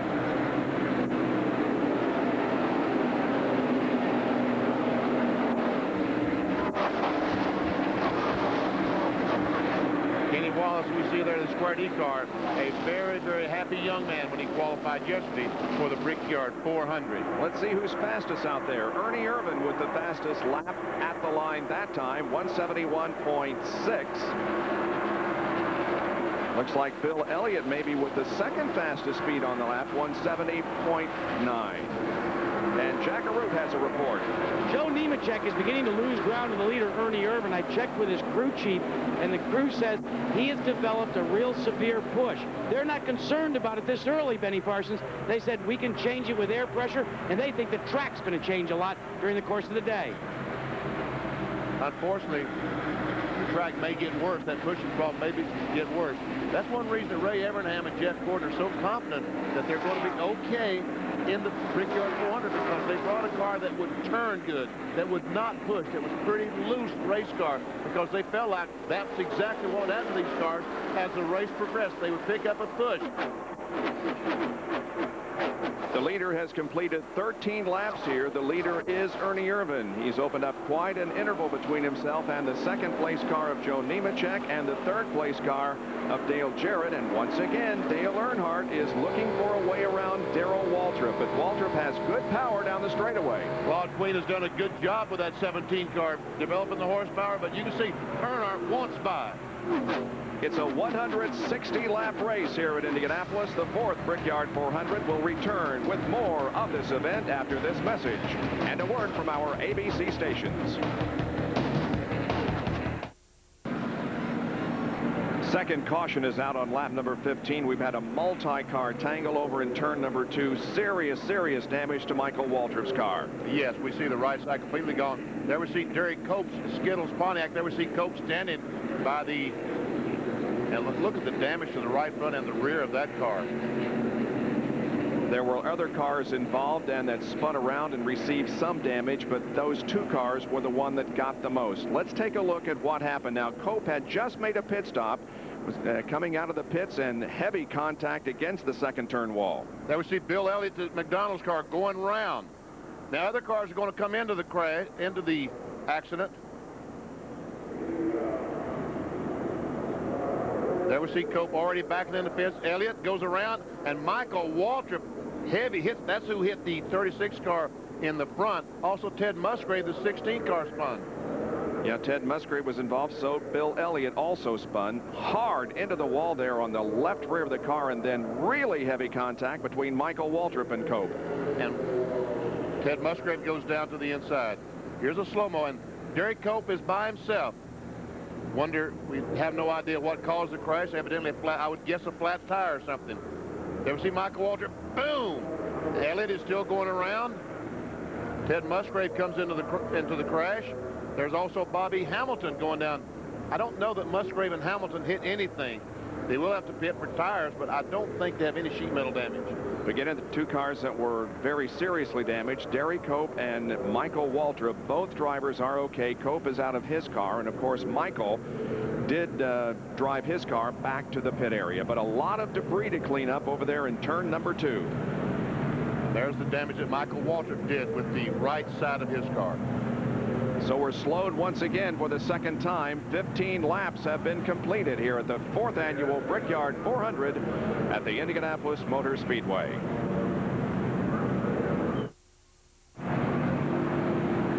Still under caution here at the Indianapolis Motor Speedway because of a crash out in turn number 2. And covering the race today is the Goodyear blimp Spirit of Akron. This is the 72nd consecutive year that a Goodyear blimp has covered the nation's top sporting events, including the Brickyard 400. Well, coming up next on ABC Sports, the International Race of Champions from the brand spanking new California Motor Speedway, the third of 4 races.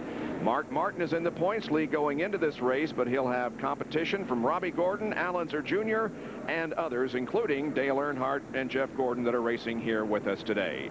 IROC coming up after our coverage of the Brickyard 400. Well, on the rollback is the Skittles Pontiac, driven by Derek Cope, as he crashed hard into the second turn wall. And again, he had just come out of the pit area and apparently was still on the warm-up lane when he lost control, slid through the grass, and went to the wall. And that's exactly right. He was exiting the pits on the pit lane when he came across the grass and back in the fence, and boom, along comes Michael Waltrip, and Michael almost flipped over. And the pits are closed. Now the pits are finally open. And several cars making pit stops, including Bill Elliott. And Bob Jenkins, Bill Elliott is in the pits, and what Elliott has said a moment ago was that when the 36 car spun, he went up high and jammed on the brakes trying to miss him, and he got tagged from behind by the 21. But he said the damage doesn't seem that severe. They're going to cut some sheet metal away from the bottom and the back left rear fender on the McDonald's Ford. The rear bumper pushed in slightly. They put the roof flaps back down, and Elliott really said a moment ago on the radio, we dodged the bullet, guys. That could have been a whole lot worse here. As Elliott on pit road for left side tire changes, they're going to tie wrap the left rear fender down. That fender may be flapping a little bit here at the high speeds at Indianapolis Motor Speedway. The fender support was actually broken loose as a mostly cosmetic damage on the McDonald's Ford of Bill Elliott. And let's go to Jackaroo. Well, Jerry, here's the quandary for your lead trio. The Yates team sandwiching, of course, as we've documented before, Joe Nemechek. It seems that the 28 of Ernie Irvin, the 88 of Dale Jarrett, well, they could go as much as 40 laps on a tank of fuel. Tony Glover, in a deep conference with Robert Yates, his competitor, he discovered that point, and now they're trying to decide whether to bring Nemechek in or not. The original theory was to follow the Yates cars, but right now they think they'll have to bring Nemechek in because they can't go that far. And folks, I was wrong. Pit road is closed. Bill Elliott decided, the crew decided they had enough work to do. They're going to take the penalty that NASCAR is going to give them for pitting with the pit road closed. The penalty, they just go to the end of the longest line. They felt like it was worth it. The green flag signifies now that pit road will be open. Yeah, Ted Musgrave also decided that it was worth coming in while the pits were closed to get some work done on his car. There you can see the NASCAR official waving the green flag. That's up at the north end of the racetrack at the entrance to pit road, and that indicates that everybody can come in now without penalty. And Ernie stays out. Little fake job there. But Nemechek and Earnhardt will come down pit road. All the cars try to figure, what do I do? What do I do? Rich Bickle decided he's coming down pit road. Jeremy Mayfield almost ran into the end of pit road. He couldn't decide whether he wanted to or whether he didn't. And here is Nemechek now and Earnhardt coming down. The speed limit on pit road is 55 miles an hour, and they must stay under that or suffer another penalty. Now, Nemechek and Earnhardt both come in side by side, almost have a crash. They enter their big pit boxes. Fuel, a short fuel for Joe Nemechek. He's first away, Jerry. And likewise now for Dale Earnhardt, fuel only. They clean the windshield. He and Nemechek race side by side. Here is Bobby Hamilton and Richard Petty's STP Pontiac kid. They clean the windshield. And Jack, what some of the drivers are complaining about is all that debris dirty their windshield, and they had some dirt on the grill, which was causing an overheating problem under caution. Hopefully that quick stop rectified those problems. Bob? So Nemechek and Earnhardt enter the pits in that order, and they come out in that order. Still under caution here at Indianapolis. We're 18 laps into the race. Irvin's still the leader.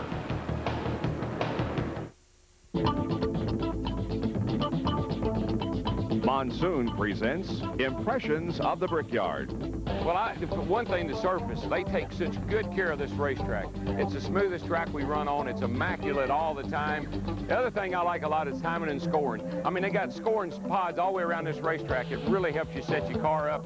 It really shows you where you're off or where you're really making good time. Jeff Gordon has made a nice advance here in the first 19 laps of the race. He began in 24th and is currently 9th, and he's been saying all weekend how the car was going to race well, and it is. It certainly is. Again, Ray Evernham, very confident in this car. He said, I knew we wouldn't qualify good, but I didn't think we qualified that bad. Bill Weber has an update from pit road. And Bob, talking about the Gordon car, Jeff has told Ray Evernham that the car is good in traffic when he does get out front, and he did say when, not if. He thinks the car is going to be a little bit loose. Now, they do have some minor front-end damage on the DuPont Chevrolet, but Ed Guzzo, the chief mechanic on that car, told me they do not think that's going to be a problem. Jackaroo. Well, Bill Weber, how about Ernie Irvin? How's his car handling? He radioed to Robert Yates. Hey, guys, I'm lifting early going into the corners, and I'm not using a lot of brakes at all. Jerry? And Jack, Dale Jarrett's problem is the same thing that Joe Nemechek had at the start of the race. He has a push. The car is pushing in the middle of the corners, and also they're very closely watching their fuel. That's one of the reasons they did not pit. They were 2 laps shy of their window. They wanted to go ahead and stay out. But right now the problem is a push. And Benny Parsons, when you have a push here in Indianapolis, you're going to burn a lot more fuel. It's a real struggle to get around this racetrack without pushing these 9-degree banks. You really have to have the handling package 100%.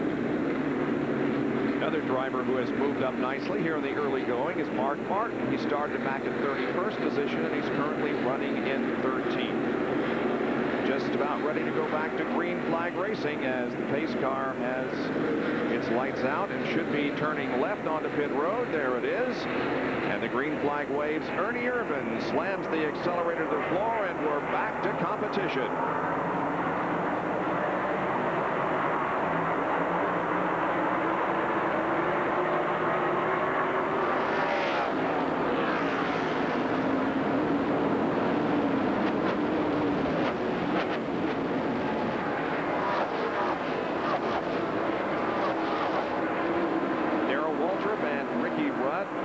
For the third position as the Yates cars, Ernie Irvin and Dale Jarrett are out front.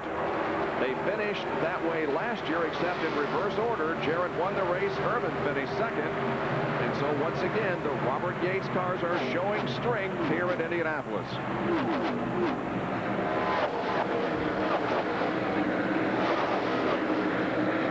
It looks like those pit stops, about half the field stopped. Joe Nemechek currently running in 19th spot. Was second place when he went into the pits, so 18 cars stayed on the racetrack. Jeff Gordon picks up another position in 8th right now. And we we have a two-wide racing down the front straightaway. Steve Grissom tried to take a peek to the inside of Kenny Wallace. And the side-by-side racing through the corner, Wally Dallenbach and Joe Nemechek. And Dallenbach took on tires. He stopped. He took on tires. Nemechek did not. And Dallenbach passed him on the outside. There has been some new paving put down here in the corners. Good grip through those 9-degree banking turns. Watch Dallenbach. He's going in the corner with every intention of passing the car. He passed Jeff Green on the outside. Wow.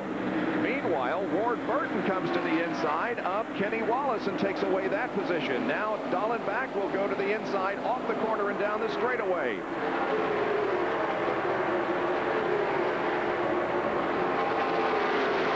You see Lake Speed trying to get by Dale Earnhardt. That's Lake Speed, the 9 car, the red vehicle. There he is, alongside Jimmy Spencer. John Andretti following those cars. That's Jeff Green at the front of this group. Jeff was the fastest second-round qualifier yesterday. And we see that Dallenbach has broken free and left that group of race cars. All the cars diving down to the inside, making sure that the car behind them does not get position on them going in the corner. Many talk about Wally Dallenbach taking on tires. Remember, John Barnes of Indy IRL fame and the 500 is a consultant on that team. He came down and saw that Tony Glover and his teammate Joe Nemechek were not going to take tires, and that's when the first union team made the decision to go for tires. Wow. It looked like that was a very, very good move on Dallenbach's part.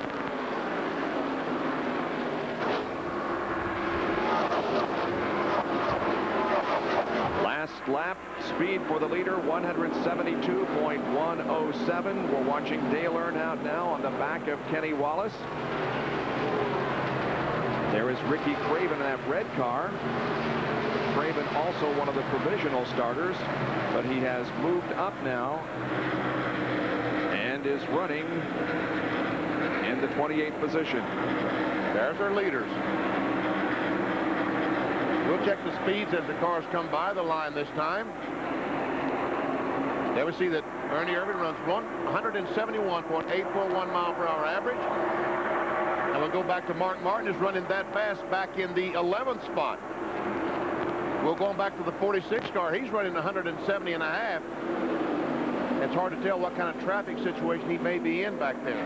It looks like the fastest car that lap, Jeff Burton, back in 12th spot. Mike Skinner leading Kenny Schrader and Jeremy Mayfield, and there is Jeff Gordon, who is running in 8th position now. Skinner is in 5th, Schrader 6th, Mayfield 7th, Gordon is 8th. And we jump on board with Jeff Gordon.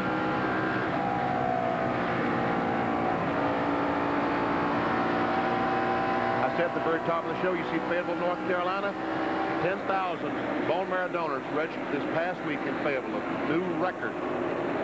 Here's a field summary as we show you where everybody was running the last time they crossed the line.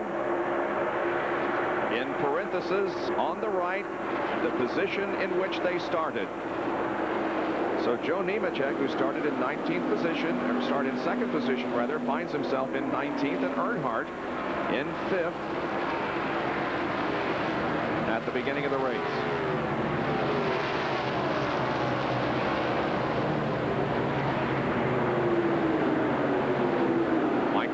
Has dropped out of competition, as has Derek Cope, because of the accident over in turn number 2. Also Chad Little and Jeff Purvis, all 4 of those cars out of the race so far here at the Brickyard 400. And Sterling Marlin was the first to drop out with an engine problem. Let's go down to Bill Weber. Audio check, 1, 2, 3.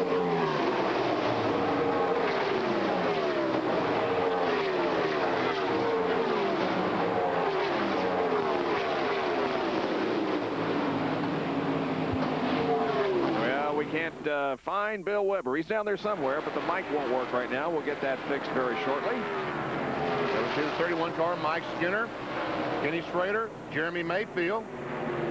Jeremy Mayfield, the 37 car. If he should win the race today, I met the gentleman down there today. he will win $1 million. Wow. Jeremy will only pick up about $600,000. Mr. Miller will win $1 million. Well, let's see if we can contact Bill Weber again.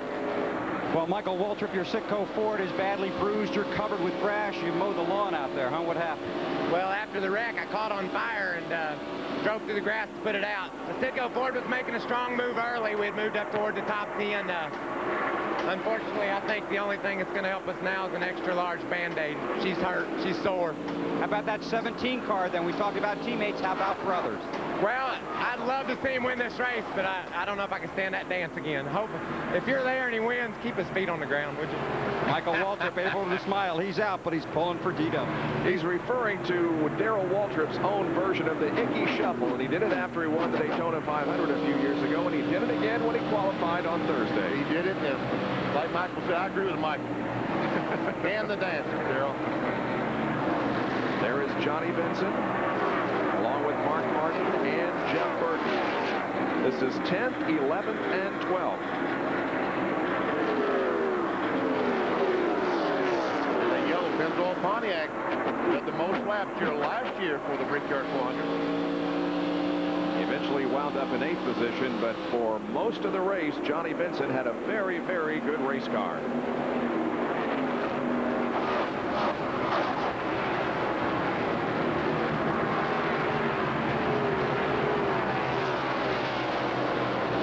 Driver we're watching move up through the standings is Bobby Labonte from 25th to 9th position at the moment.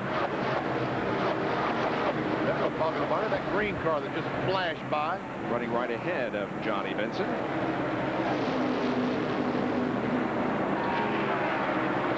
There's the Interstate Batteries Pontiac. Announced here this week that Tony Stewart will drive the Joe Gibbs car next year on the NASCAR Busch Grand Nationals circuit. With an eye toward Winston Cup the next year. So Tony Stewart, the IRL standout, is going to make the transition to stock car racing beginning next year. He may also run the IRL races. We'll return with more of the Brickyard 400 after this message and a word from our ABC stations.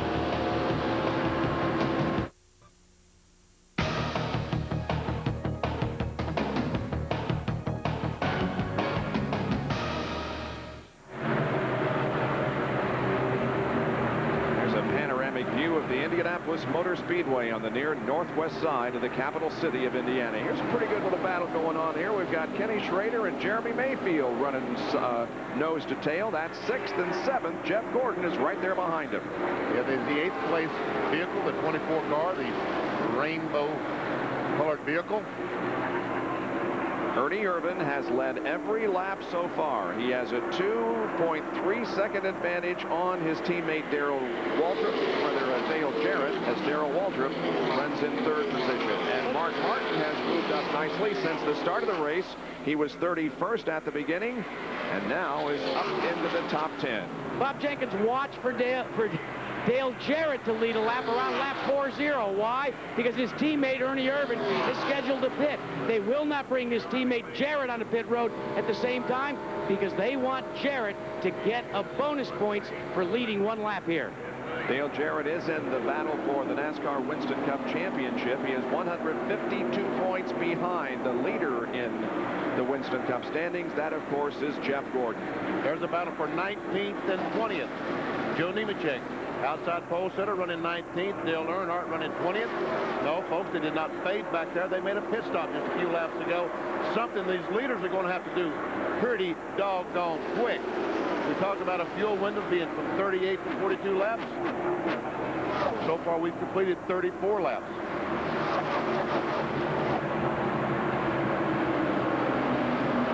Jimmy Spencer and Terry Labonte are also running in this group of cars with Nemechek and Dale Earnhardt.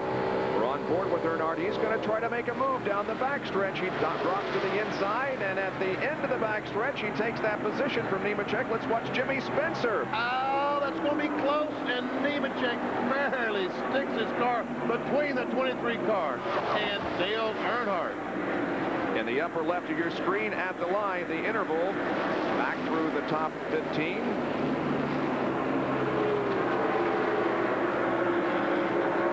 Be able to see how far back the 3 car, 20, 0.84 seconds from the leader to the front.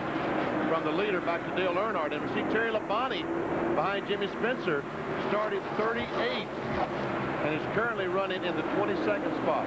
Another one of the Henry cars that had trouble in qualifying here for the Brickyard 400, but they're not doing bad in the race so far. The other member of the team, of course, is Ricky Craven, who took a provisional and runs 26th in the field right now. Jimmy Spencer on the inside of Nemechek. Here comes Labonte. Will Kyle Petty be able to get by as well? Looks like he can, yes. He's going to try to pass in the short chute going into the corner. He passes successfully. Now Lake Speed is right there. And so Joe Nemechek begins to lose positions here. Nemechek on the front row of 5 different Indianapolis Winston Cup races. However, his best finish so far in NASCAR competition was 15th at Dover. Now we see Mike Skinner coming down pit road, making a pit stop. His teammate Dale Earnhardt stopped on that earlier caution flag. Right side's going on the Lowe's car.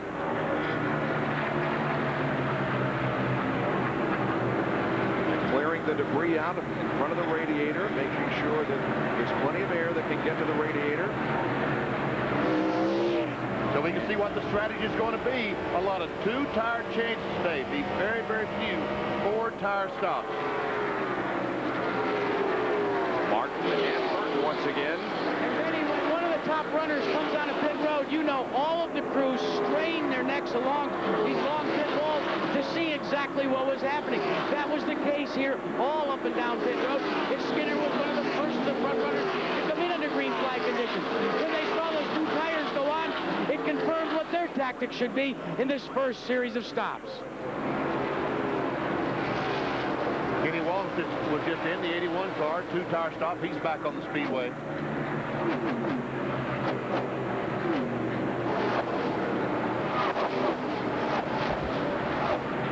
We're nearing the 40-lap mark. 38 are complete, with Ernie Irvan continuing to lead over his teammate Dale Jarrett. And now we see Jeremy Mayfield making a pit stop. And Darrell Waltrip. And Bob Jenkins, Darrell Waltrip is also coming down pit road. It's a scheduled stop. They wanted to try to go to lap 42. They were concerned about the fuel mileage. And now the Parts America Chevrolet comes in as Jeff Hammond and the crew scamper across. Just take some tape off the front wheel there. They're taking tape off the front right there. The water temperature running a little bit hot. Also, Darrell complained of a push in the middle of the corner. They made an air pressure adjustment in the right side. They cleaned the windshield. Only 2 tires, as we had predicted, and ZW is down and away. Had some trouble with that right front on that car. Slow stop for Darrell Waltrip. Crew will go back across the wall. They'll check the tape and say, guys, we've got to do better than that. Jeremy Mayfield rolling out of the pits just behind Darrell Waltrip. 2-tire stop, 15.1 seconds. There is Ernie Irvan as he continues to lead this race. But, Benny, it can't be long before he'll be in. He might be coming in this time. NASCAR cars do not have to use that pit entry. They can dive off the racetrack in turn 4, go to the pits. But he did not. Well, he's over on the backstretch right now, headed for turn number 3. He's got Waltrip and Mayfield just ahead of him, the drivers that made a pit stop a moment ago. Now we'll begin to see if Ernie is going to make a move toward pit road. Mark Martin and Jeff Burton, we watched them a moment ago. They have made their pit stop. Yes, he is. And here comes Ernie Irvan. As Burton and Martin leave the pits, here comes Ernie in the pits along with his teammate. Jerry did not say how to lead the 5, get the 5 bonus points. That is right. They didn't do what they said they were going to do as both the Robert Yates cars come in, Irvan and Jarrett. That should tell you that maybe they're running the fuel window just a little too close. Ernie Irvan comes to the point. Dale Jarrett is already there. Now, Irvan has led all of the lap. He said the car works beautifully in turns 3 and 4. Going into turn 1, it's a little loose. Coming out of turn 2, it's got a little bit of a push. And whoa, Irvan's going to go for 4 tires. Ernie Irvan rolling the dice, taking the extra 4 or 5 seconds that it takes. But remember, now you can put all 22 gallons of fuel in, and he's away in front. 19.8 in front of his teammate Dale Jarrett. And Jackaroo, Dale Jarrett did exactly the same thing. They made air pressure adjustments in the right front and left front, but all 4 tires being put on the Quality Care Ford. And now Jeff Gordon brings his DuPont Chevy down pit road. He's been battling a terribly handling car. It's been very loose, pushing on the racetrack. When he gets behind traffic, when he gets out front, he's got a problem. They talked about taking 2. Now they're going to take 4 tires. The right side tires will go on first. It will put enough fuel in to top off the car. Right side's going on. Now they'll swing around to the left side, a little slow on the right rear. Lug nuts are off on the left front, now working on the left rear. Clean the windshield, the front of the car. It might have been damaged earlier, looks fine. Gordon's away in 18 seconds. Wow. Great pit stop. We see the 41 car right, a tire went across the racetrack. They chased it down, and here goes Ernie Irvin back on the track. Around the racetrack, I should say, as Jeff Gordon exits the pits. Johnny Benson led lap number 41, and so he begins to add to the total number of laps that he's led here at Indianapolis. That, of course, when Ernie Irvin and most of the others running in the top 5 came in for a pit stop. Jeff Gordon now is being given credit for leading a lap, and that means that he's led at least 1 lap in all 4. Benson relinquishes the lead to come in for his scheduled pit stop. Going to work on the right side of the car. Fuel being put in, adjustment being made on the rear, and a 2-tire stop for Johnny Benson, and the Pennzoil Pontiac rolls down pit road once again. Must be great to have the luxury that the Yates team had. The cars out front, so far they're able to change 2 tires. All the other cars having to change 2 just to try to keep up.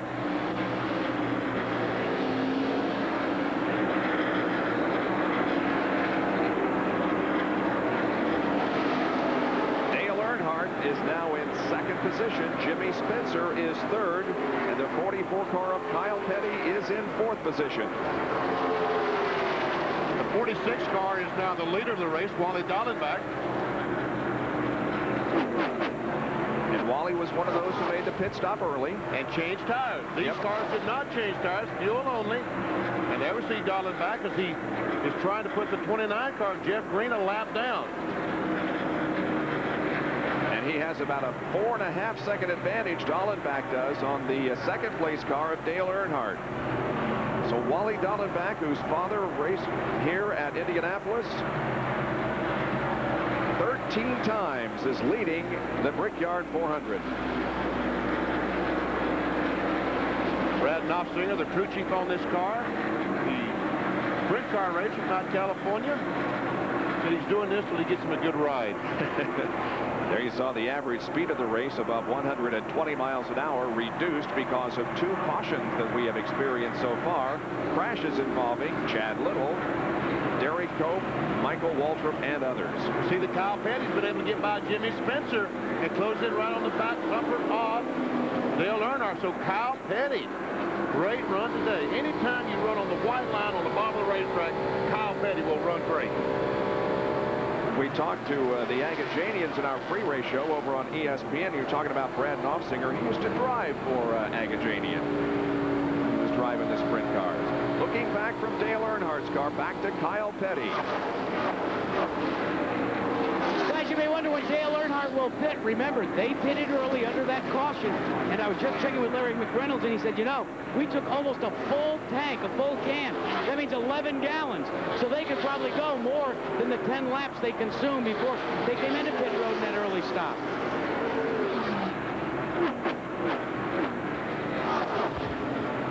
This is the battle for 2nd, 3rd, 4th, and 5th. Wally Dallenbach is the leader of the race. Earnhardt 2nd, followed closely by Kyle Petty. Jimmy Spencer, there he is in 4th position, and Terry Labonte is running 5th at the moment. Now here is Petty trying to take that position from Earnhardt and getting the job done. Kyle Petty, the Hot Wheels Pontiac, moving into the 2nd spot. And Kyle Petty's best finishes here in the Brickyard 400. He's finished 25th on 2 different occasions, the first and second races. Last year, he wound up at 37th, but he's got a good run going here in the first 46 laps of this race. Kyle Petty is in second as Dallenbach continues to lead by about 5.5 seconds. You've heard people use the comment, he knocked the wall down. Well, last year in the Brickyard 400, yes, Kyle Petty literally tried to knock the wall down. Heavy contact with the wall up in turn number 4.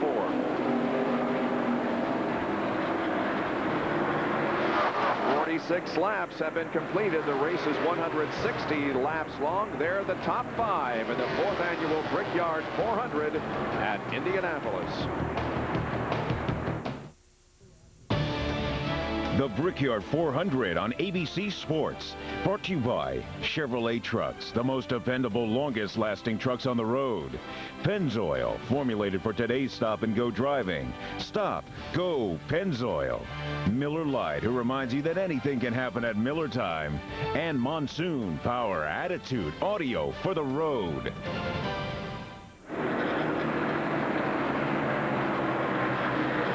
Welcome back to the Brickyard 400 at the Indianapolis Motor Speedway. 50 laps now completed. Dale Earnhardt was running second a while ago, and he's dropped back to 4th as Jimmy Spencer, in addition to Kyle Petty, has gotten around him, and now Terry Labonte is charging ahead. Jimmy Spencer passed Earnhardt on the front stretch, and we can see by the back stretch he had been able to put about 4 or 5 car lengths on the Goodwrench Chevrolet. Well, some of the stories that we talked about as we went on the air today, Dale Earnhardt's winless streak at 45. Can he pull off a victory here today? He's running 4th. About Terry Labonte, who had a miserable qualifying session, but he has moved up to 5th position. Jeff Gordon also not a good qualifier here, but he has already led a lap. He just made a pit stop and is being shown back in 26th position. Rusty Wallace took the champion's provisional, started dead last on the field. He's already up to 13th position. Rusty Wallace is running well. Bill Elliott was involved in that crash with Derek Cope over there. He is now running in 11th spot. There we see Bill Elliott following Ricky Craven, Joe Nemechek. There's Rich Bickle and Rusty Wallace. There he is, right in front of Rick Mast. Let's jump on board with Rick Bickle and take a lap around the Indianapolis Motor Speedway. And while we do that, I think Terry Labonte probably is the guy who has made the greatest advancement so far. He's up 33 positions. All right, Bickle, just see if you can close in on the back of that McDonald's Ford. Just keep going, keep going. When he backs off, just keep the accelerator down. Don't back off. Oh, you backed off. Easy for you to say up here in the booth. Exactly, I'm up here. Looks like Bickle is gaining on this group of cars. Rich has already competed twice here at the Brickyard 400. He started 19th, finished 29th in the first year of 94. Last year he started, rather 2 years ago, he started 36th and finished 36th. He did not compete last year. Ricky Craven in the 25 car goes to the inside and takes a spot away from Joe Nemechek. Now here comes Bill Elliott. Elliott trying to dive to the inside. He does. Bickle will do it as well. Nemechek, since he's on the bottom of the racetrack, top of the racetrack, has no choice to stay there and let these cars go by. Joe Nemechek, who started on the front row for today's race, now has dropped back to the 13th position. One reason that the 42 car Nemechek, I started to say, one reason he slowed down was because he took some gear out of the car this morning, not turning as many RPMs as he did before, but they took the same amount of gear out of the 46 car, and he's flying. Well, Benny, you're talking about Joe Nemechek. He's going to make his presence known on pit road in just 1 lap.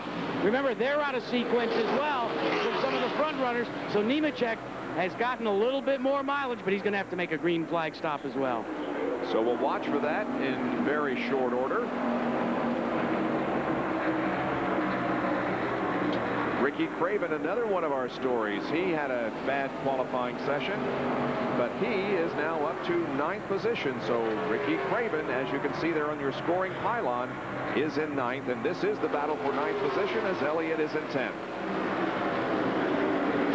Well, Rusty Wallace has had a good run going. He pitted on lap 18, so he was out of sequence. That's one way he was able to work his way to the front. The right side tires and a wedge adjustment on the right side. Now they'll come around and do left side and do fuel. So Wallace in on lap 18.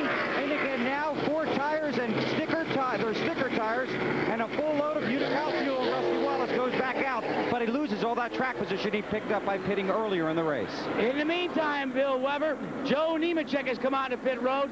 They're going to take right side tires only and then run it as hard as they can. It's a green flag stop, so they're going to short stop it with only right sides.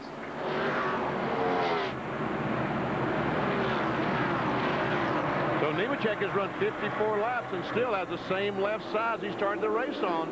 Did not put any tires on his first stop, and now only right sides. Kyle Petty has pulled into the pits for a stop. The guy that was running in second spot is in the pits. Bill Elliott's coming in the pit road. So all these drivers are off sequence with those running at the front of the field. Elliott's crew goes to work on the right side. Let's see if this will be a 2-tire or a 4-tire change. It appears to be just a 2. They're waiting for the fuel to go in, and there goes Bill Elliott. As Bill Elliott goes away, we've caught up with the crew chief, Tony Glover, with Joe Nemechek. Hey, 50-plus laps on those left side tires. Wally Dallenbach has taken over the lead. Why the choice not to go for 2 and not 4? Because right now the race car is extremely tight. We need to figure out a way to loosen it up. We thought 2 tires would help us. Also get a quicker pit stop. Let's go back up to Bob. Wally Dallenbach is in the pits. He relinquishes the lead and comes in for another stop. Wally Dallenbach, Bob, here for a change of only 2 right side tires. He pitted on lap 21 for 2 tires of fuel only. And Wally had complained that the car was a little bit tight coming off. They decided to go ahead and keep the same left side tires on. And so now for 55 laps, over 100 miles, they have the same left side tires they started with. In our ESPN pregame show, I talked about the drivers and crews being pumped up. I looked down at the 46 pit after that pit stop. You should have seen the high fives. They were, man, we had a great stop. Look at Earnhardt sliding the tires, trying to get to pit road. Jimmy Spencer in his way. Slowed him down a little bit. Got to get it down to 55 miles an hour, and Dale Earnhardt comes down as Jimmy Spencer has already pulled into his pit stall. Several other cars are also on pit road. We ride with Dale as he comes down. His pit is down toward turn number 1. It's a long, long way down here. Now he finds it. Dale Earnhardt goes to work with the Goodwrench crew. Now let's see, they're going to, it looks like, yeah, they're definitely going to take 4 tires all the way around. 2 full tanks of gas. This is a ballet in motion. If the crew comes around, only 2 air wrenches allowed in NASCAR. They continue to do the work as the clock continues to tick. This is real estate being gobbled up on the racetrack, but he's off and away. He's looking very racy as he comes close to John Andretti. Andretti pulling out just ahead of Earnhardt as both of them stay in the warm-up lane and go back on the track. Here's Terry Labonte. Bill? The reigning Winston Cup champion slides his Chevy to a stop very close to the turn 4 into pit road. Crew chief Gary Gehart held up 4 fingers. His team will change 4 tires. Right sides are on. Now around to the left side. Labonte another one that pitted out of sequence. That's how he gained his track position, cleaning the grill. A lot of rubber and debris that he's collected along the race. Clean that off. Plenty of air gets to the engine. Labonte is away, heading back into the race. Did you see all the rubber and asphalt that came off the nose of Terry Labonte's car? Look at that laying on pit road where they scraped it off with the broom. That will make the car overheat. If it gets too plugged up, the car not getting enough air through the grill to the radiator will overheat. That's one reason they brush all it off on these pit stops. Labonte goes back in the race. He did lead a lap. And Ricky Craven now comes in. He was being shown as the leader of the race, but he gives it up quickly to come in for his stop, and that's going to put Dale Jarrett at the top of the standings.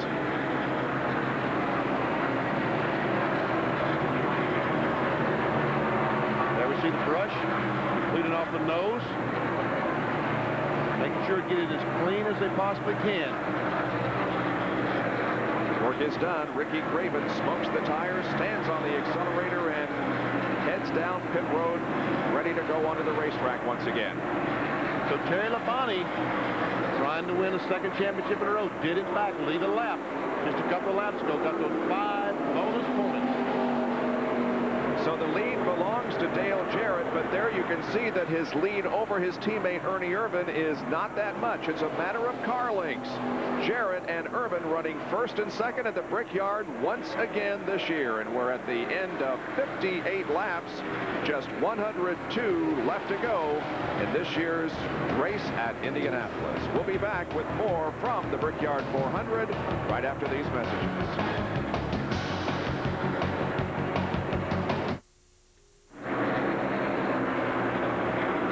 Forget our in-depth coverage of today's race. You can see it by signing on to ABC Sports on America Online. The keyword is ABC Sports. Well, Monday at 8 o'clock, 5 Pacific time, we have a live preseason football game. The Dolphins and the Denver Broncos fly from Mexico City. Miami finished the season 8-8. Jimmy Johnson beginning his second year as head coach of the Dolphins. Denver is led by quarterback John Elway. They finished 13-3 on the season last year. Preseason football Monday night. There's the interval between first and second. Dale Jarrett leading Ernie Irvin by just a matter of car lengths. Jeff Gordon is running in third position. Jeff Burton is fourth. And Mark Martin is fifth at the end of 62 laps. And Bob Jenkins, Jeff Gordon's crew chief, Ray Evernham, is talking him all the way around the racetrack. And he just told Gordon, you are faster without the help of the draft than the first and second place cars. Then he finally said, just keep digging. We'll check the speeds at the line for you. Benny Rusty Wallace is running there right behind Jarrett, but he is trying to get a lap back. He is in fact a lap down to the leaders. Let's see how fast that Dale Jarrett is running as he goes by. Here comes the third place car of Jeff Gordon. 169.5 for both the 88-28. Let's see if the 20. Yes, he is. Yes. Jeff Gordon, in fact, is running faster than the first two cars. So is the 99 car of Jeff Burton.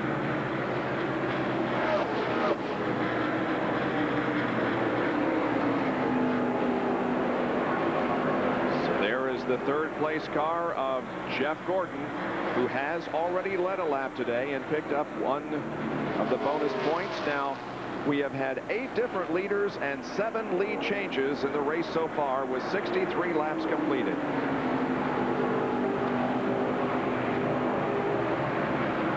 Dale Jarrett has led an amazing number of laps in NASCAR Winston Cup competition so far this year. In fact, 1,334 laps on the super speedways. That includes tracks of a mile or larger. Wow. Second on that list is Jeff Gordon, but look how much of an advantage that Jarrett has on Gordon in that statistic. Almost 1,000 laps more than Jeff Gordon.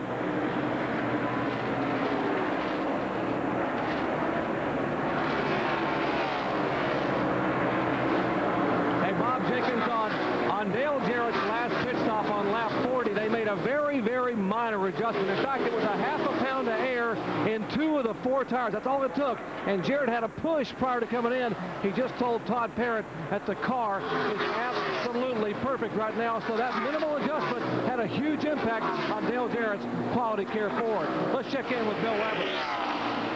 Well, Dr. Punch, we talked about teammates before this race began, and 2 of the Roush teammates are running extremely well. That'd be Jeff Burton in 4th and Mark Martin in 5th. Mark Martin might be running even better, except when he came in on his last pit stop and got 4 tires, his team loosened him up because that's what he wanted. But they made him too loose, and he's having a small handling problem. They did take 4 tires. They will probably take 4 when they pit again in about 16 laps. As for Jeff Burton, his car is a little tight. He's also doing in that same window with his teammate Mark Martin. They're going to try and loosen him up a little bit. Jeff Burton driving around the track. You ride along with him. His car is a little tight. They'll try and correct that with either a chassis adjustment or by air pressure when they stop in about 15 laps. Jeff Burton won races this year in Texas and in New Hampshire and currently runs in 4th position here this afternoon. Follow his hands as he goes down the front stretch by the pits. I'm sure he's talking to the crew, communicating what's wrong with the car. Jeff has also had 8 top 10 finishes in the last 10 races. Here's another field summary for you. Look for your favorite driver, and remember the numbers on the right are starting positions. 4 car is running 53.05, 53.10. That's Todd Parrott telling Dale Jarrett he ran 52.85, and that Jeff Gordon ran 53.05. So he was, in fact, faster than Jeff Gordon that last lap.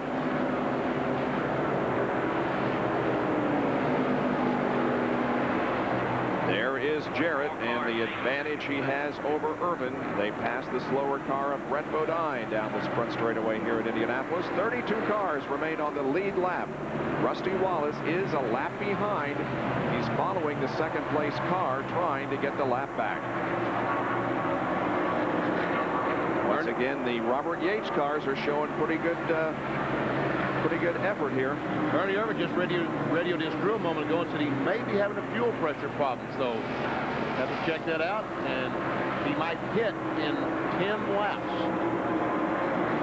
Ernie Irvin talked about that fuel pressure problem when Robert Yates radioed back to him, as he said, look, don't worry about it right now. It was just a slight flutter.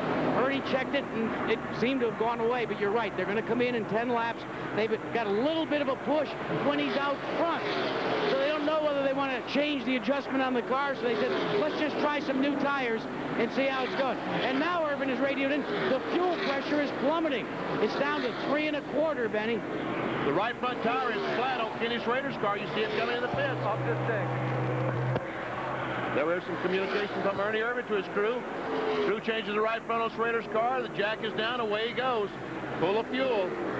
Schrader was running in 29th position when he came in for the pit stop. They evidently ran over debris on the racetrack, which punctured the tire.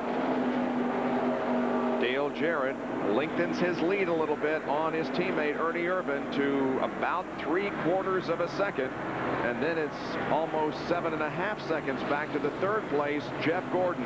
Benny Parsons, let me tell you what Ernie Irvin is describing in terms of the fuel pressure. He says the fuel pressure is fine in the corners. As he exits the corner and starts down the straightaway, it drops from about 5.5 to 3. Any idea what that might mean? It sounds like the pickup in the tank is off. In the corner, the gas is going over to the right side of the tank. The pickup it's working. But as he gets on the straightaway and the fuel is going back towards the center of the tank, it sounds like it's getting away from the pickup. Well, that makes sense, too, because they're running the fuel load down. He should be coming in about 8 laps. Maybe that's why Robert Yates doesn't seem all that concerned right now.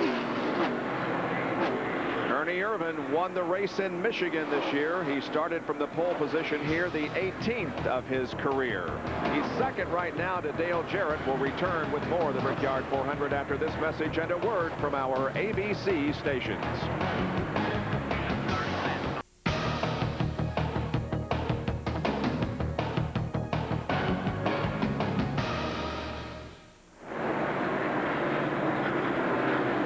Brickyard 400 is 73 laps old, and the leader of the race is Dale Jarrett. His teammate Ernie Irvin runs in second position. That's how close they are. They're 0.6 of a second apart, and no, Dale Jarrett is not having a mechanical problem. Traffic. We see Joe Nemechek outside pole sitter now a lap down. They're having trouble getting, when they're catching these lap cars, it's slowing the leader down. 27 cars are on the lead lap. Nemechek has just gone a lap down. So did David Green. So did Ricky Craven. And Rusty Wallace remains a lap down in the 31st position. As a matter of fact, I talked about the traffic. The lap before this, Jeff Gordon ran 170 mile per hour average around the racetrack. This last lap, 166.8 miles per hour because of the traffic. And Jeff Burton was catching him at 0.2 of a second a lap, Benny, but he got caught in that same traffic. So Burton was closing in on him, got caught in that same traffic, fell off the pace a little bit. Look for Jeff Burton to stay out after the leader's pit. He's currently running in the top 5. He wants to pick up 5 bonus points. They're going to go with 4 tires. They've observed other cars. They don't think 2 tires are the way to go. So he wants 5 points, 4 tires, and a quick stop. And Jack, the Yates teammates pitted together on lap 40, and what we're being told is they may pit together again on lap number 77, just 3 laps from now.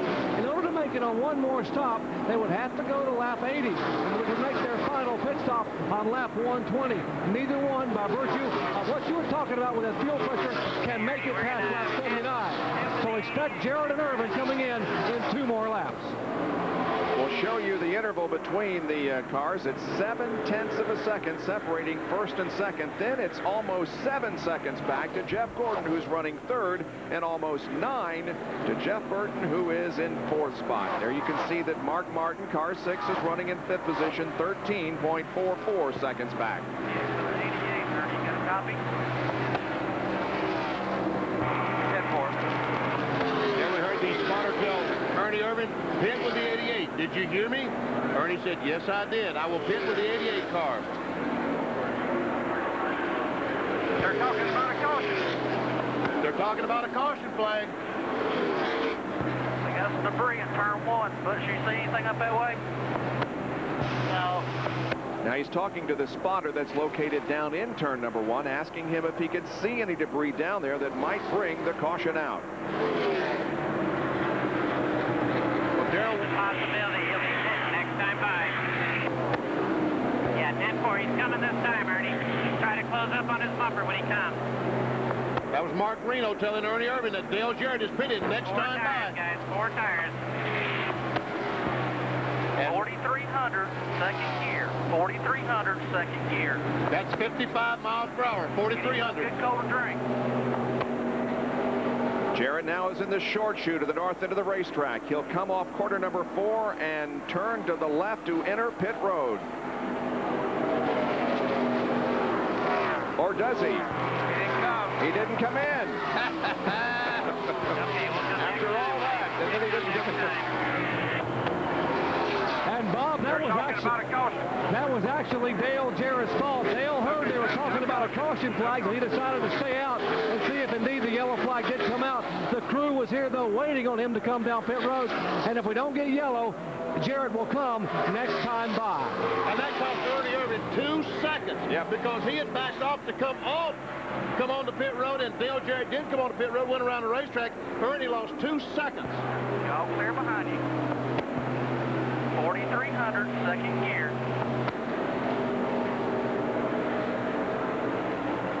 Well, a yellow flag here would be devastating to somebody who is caught in the pit area. They can lose a lap easily. Now here comes Jarrett. He's finally decided to come in, and Ernie Irving's right behind him.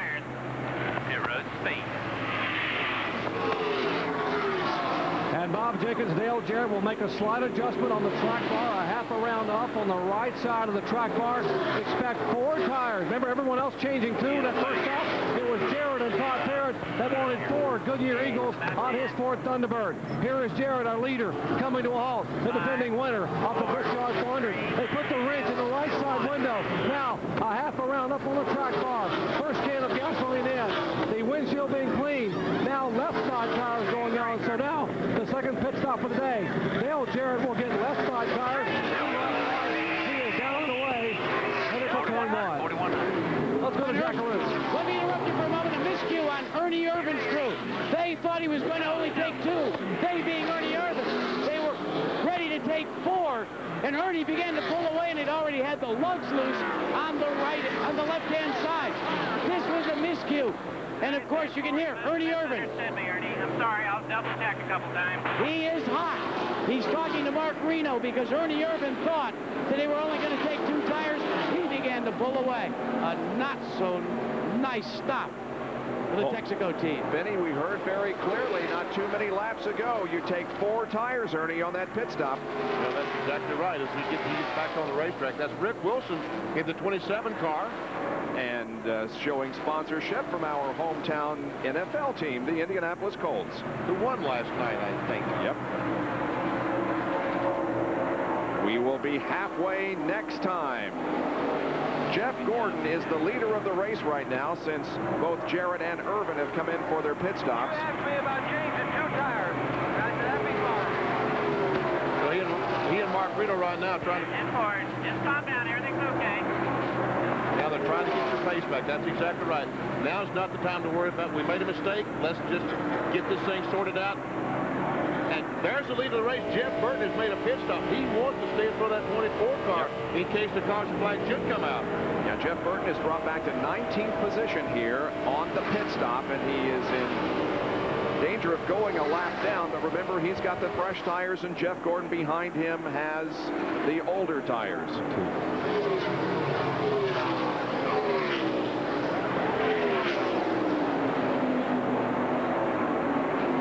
Rudd's coming in the pits. Car running in the 8th spot currently.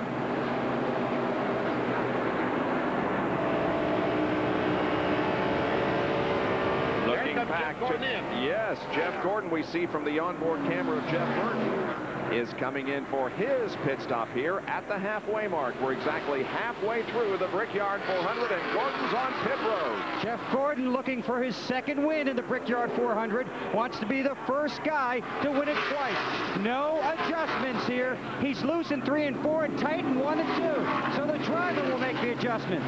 He'll do that with 4 new tires. Right sides are on, left sides are going on. Fuel is going in. These look to be sticker tires for the DuPont Chevrolet. Cleaning that windshield, clean off the grill, fuel is in. Gordon gets back in the race. Wow. 17.4 seconds for the Rainbow Warriors. What a great pit stop. Those guys pulled off that time. A good run, or good pit stop for Jeff Gordon as he moves down pit road onto the racetrack, and there are the Rainbow Warriors. There's Ray Evernham talking to his driver. That gives the lead to Johnny Benson. Benson has already led 2 laps here today, and because of the pit stops, he goes in front once again. And we understand that Johnny Benson is now entering pit road. There he is, and Dr. Punch will call the stop. Well, the young man who led the bulk of this race a year ago, Johnny Benson, the Pennzoil Pontiac driver, led 70 laps, hoping to be able to maybe take this car to victory lane for the first time for car owner Chuck Ryder. They will put on 4 tires and make a track bar adjustment, very similar to what happened with Dale Jarrett, except they're going to go down with the track bar. As they're watching some smoke on the racetrack, we may get a caution flag. Smoke from one car, and yes, indeed, the caution flag does come out. Indianapolis Motor Speedway has Benson's car fall off the left side jack. They cannot get it jacked up. Now they finally get the car jacked up as the yellow is out, and now they'll take a rubber out of the left rear and change left side tires, but they will be slowing the field now behind the caution car. Oh, you can see the disappointment on the face of some of the crew members as he slowly got to the pits, and this is the reason for the caution. Terry Labonte with a huge amount of smoke out of the back end of that car. Down the front stretch, I saw Jeff Andrews, the engine builder for that 5 car this morning, said, "How you doing?" He said, "Man, I'm doing great." Jeff, I'm sorry you're not doing so good right now. I know he's disappointed. Jimmy Spencer is the leader of the race, and he's now going to be able to make his pit stop under caution. Wow. Here's the race recap. Jeff Gordon was the leader until he came in for the stop just moments ago. It led 4 of the 80 laps. We've had 8 lead changes, 2 cautions. Now this is the 3rd that is out, and the average speed is a 139.531 miles an hour. So the pace car out onto the track now for the 3rd time this afternoon. There you see the cars that have dropped out of the race, all because of damage suffered in crashes in the early going. And the lap leaders, these drivers have picked up bonus points for leading at least 1 lap here this afternoon. Well, if you wonder what a blimp turns into at Miller time, here is the answer. An airplane called the Miller Eagle. It's the most unusual eye in the sky on sports television, and it's been providing us some great shots here this afternoon. We'll take a break and be right back to Indianapolis.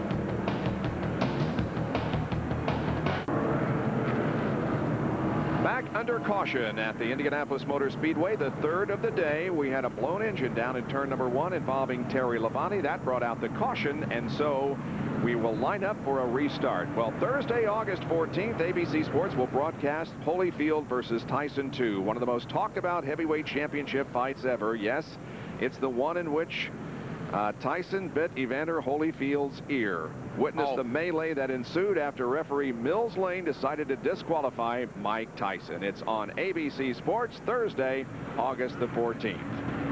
The Goodyear blimp Spirit of Akron is one of 3 domestic airships owned by Goodyear, and the 205-foot-long Spirit is the longest in the world. It's flying above the Indianapolis Motor Speedway today, providing shots of this greatest race course in the world. This is the Monte Carlo pace car and the onboard camera. There's Buster Otten, the pace car driver. His brother Wayne Otten is the NASCAR Craftsman Truck Series director. We'll take another quick break while we are under caution here. Wally Dallenbach is the leader at Indy.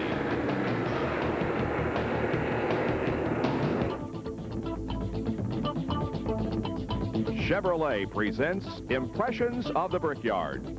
Well, I think for each one of us, there are different things that make it so great. You know, some guys, and most guys in our sport, grew up maybe watching the Indianapolis 500 on TV because they were probably racing somewhere else. Me, I actually got to experience coming here and watching this race and being a part of the month of May, and of course racing all around Indiana, every place but the Indianapolis Motor Speedway. And I think when you're a race car driver around Indiana, your goal is to be right here at the Brickyard.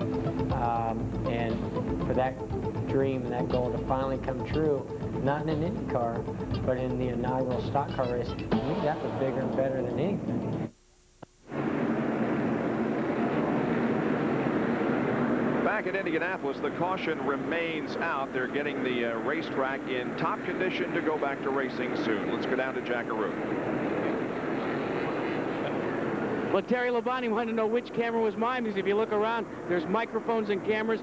Kind of what goes with the territory when you're defending Winston Cup champion. What happened? A tough break for us. I'll tell you what, the guys have done a great job. We had a terrible qualifying run, and that was partly my fault. And, I thought we were going to end up having a good finish. The car was working good, and it coming down the front straightaway, and it broke a rod, I guess. Just got a big hole in the oil pan. And pretty unusual for Hendrick Motorsports to have engine problems. I'll tell you, it's the first time we've had a problem all year. So it's a great team, and we just got to come back tougher. Terry, tell us about the track conditions, because you can give us an analysis firsthand. Well, the track's in good shape. It's kind of hard to pass. If your car's working good and you can get up under them coming off the corner, you can get by them, but the track's fine. How about that Hendrick teammate of yours, Gordon? Boy, I tell you what, he's closing in from that 24th starting spot. Yeah, he was running good, and I don't know if he's got enough for those two Yates cars, but he'll give him a run for it. Guys? Leading the race. I say he's doing pretty well. I would say he's doing very well. And he started 24th. And they don't put the number on the side of your car that you start by. He normally runs car number 24. Well, ESPN will continue with NASCAR Winston Cup coverage. Next Sunday afternoon, we'll be at Watkins Glen, New York, with the Bud at the Glen. Airtime 1 o'clock Eastern next Sunday afternoon. Jerry Punch. Well, maybe Dale Earnhardt's luck is beginning to change. Let me show you what happened now. This pit stop a moment ago was under the yellow, so if they had a problem, it wasn't a major problem. But the air hose in the left front tire had a hole in it. It ruptured and had a hole. They had to go back and get under the backup air hose, but that wasn't the big break. It was a break. The big break was this. When they came down pit road for the caution flag, the left rear tire was going flat. Had only 13 pounds of air in it. 2 more laps, and Earnhardt could have been in the wall. Bob? Right now, he is in 23rd position as we remain under caution here at Indianapolis. We'll return with more of the Brickyard 400 after this message and a word from our ABC stations.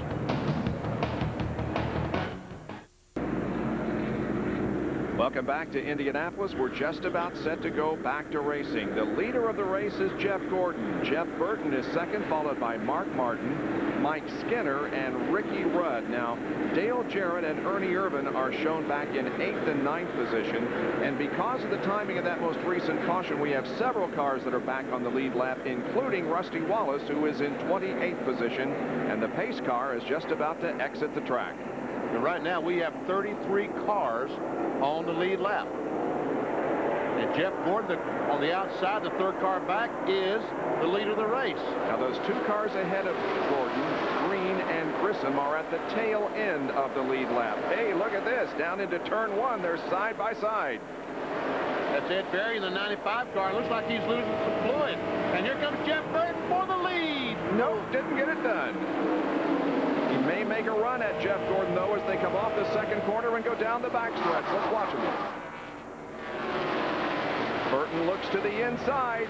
He's got some good momentum build up, and Jeff Burton goes into the lead.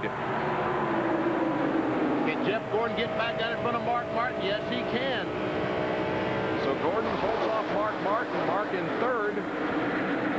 But the leader of the race is Jeff Burton.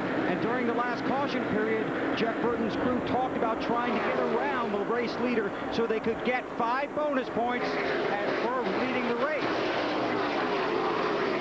Burton concerned with the bonus points because he too is in the thick of the points battle, only 201 behind Jeff Gordon as we entered this event. This is the first time today that Burton has led. And we see Mark trying to go by Jeff Gordon on the outside. No, that won't work. All these guys, look at Ed Berryard on the bottom of the racetrack. They are 3 abreast now as Steve Grissom hung on the outside. Oh, baby. Kenny Wallace and Steve Grissom go into the third turn wheel to wheel as you're watching a field summary. Gordon tries to get to the inside of Steve Grissom, but Grissom holds the challenge off. Now we've got Steve Grissom between the 2 leaders. The 99 car on the left side of the screen, Burton is the leader, and Jeff Gordon's got the world behind him as Skinner's being passed by Bobby Labonte. Bobby Labonte and Skinner go wheel to wheel into the corner. Oh, this is for Martin almost spins out. Oh, man, he got up in the loose stuff and was able to hold on. He lost a lot of track position, but he didn't crash, and that's a miracle. His right front tire might be flat on this car. Looks like he's still not up to speed. Well, okay, he is, but he looks like he is getting up. Is the left rear tire flat on that car? I'm not sure that Mark Martin doesn't have a flat tire. And the 22 car, I saw a puff of smoke out of his car. He's running in 12th position. That's Ward Burton. Well, Martin appears to be up to speed. Wally Dallenbach and Johnny Benson are right on his rear spoiler. I guess he's okay. Boy, what a close call, though. He fell from 3rd to 11th position, as this is what happened when Mark went into turn number 1, the last lap. Boy, this was a close call. He goes in the corner and looks like the car just gets out from under him, gets loose, and he has to go up the racetrack to catch it. He goes. Finally, before he gets to the wall, he does maintain control. There comes Ernie Irvin trying to wade his way through the... And Rusty Wallace is blown up again, it looks like. Running 31st, but he's on pit road right now, and there is a lot of smoke coming from the back end of the Miller Lite Ford, and Rusty Wallace is pulling his car behind the wall into Gasoline Alley, and it appears as if it's all over for Rusty Wallace this year. There's first and second. The Jeffs, Burton and Gordon, are 1 and 2. And a momentary scare a few laps ago when Burton went around the 24 car. They did actually touch. The 24 crew scrambling. Ray Evernham went to watch a television monitor. Then Jeff Gordon told him, "Don't worry, my car's okay." All these teams have the little dish in their pits. They can watch the race on TV, watch their car going around the racetrack. That's Jeff Green that's running right ahead of Jeff Burton as Jeff Green tries to stay on the lead lap. He is right now in 32nd position. Now looking back from Jeff Burton to second place Gordon. The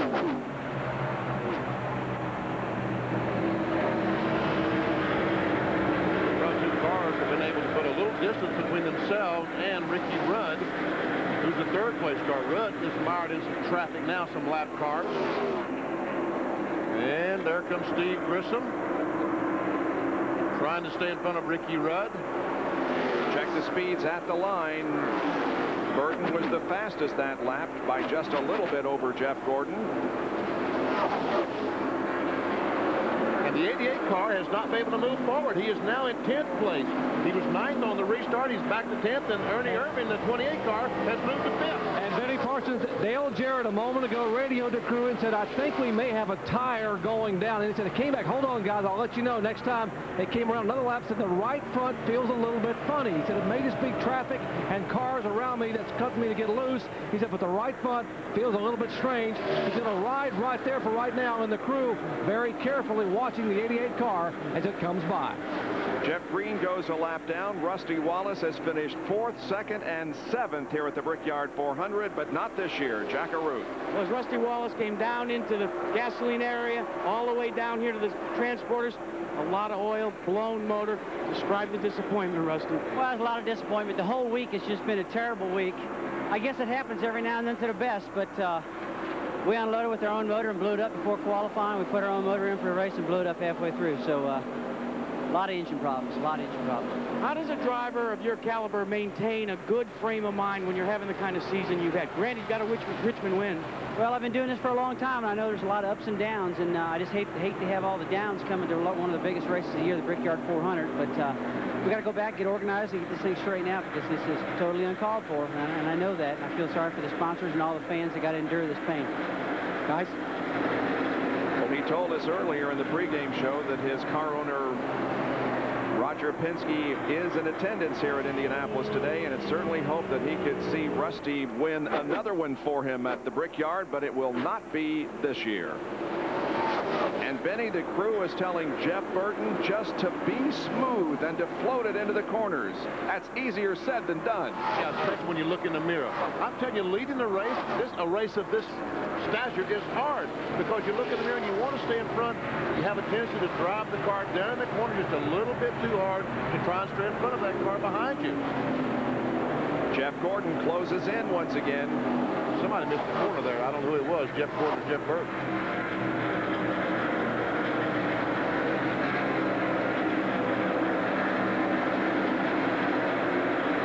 Believe it or not, that wreck that you see in front of those cars is Michael Waltrip. Waltrip was involved in an accident over in turn number 2 with Derry Cove early in the race, and he is out there once again. He is 65 laps down. He's being passed now by the 2 leaders. That car is an absolute junk pile, but he's still out there making circles. And Bob Jenkins updating Dale Jarrett's situation once again. The communications between Dale Jarrett and Todd Parrott, and Dale said, I think I may have gotten in the oil from Rusty Wallace's engine. That's why the car skated. Then he just came back a moment ago and said, no, Todd, something is definitely wrong. We have a problem with this car number 88. So they're trying to keep Dale at a certain pace and hopefully be able to get a caution flag or get him on pit road to take a look, see if there is a problem possibly brewing with that right front tire. He's stalled in 10th position right now, has not moved up from there. We're watching Ernie Irvin with Mike Skinner and Steve Grissom ahead of him, and Ernie has moved up to 5th spot. Mike Skinner, the 4th place car. You see the pylon on your left side. That is the running order. The top 10 cars.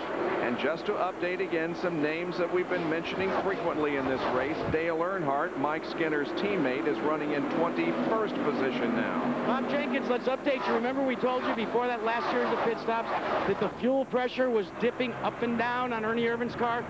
No report of the same sort of situation since they took on fuel.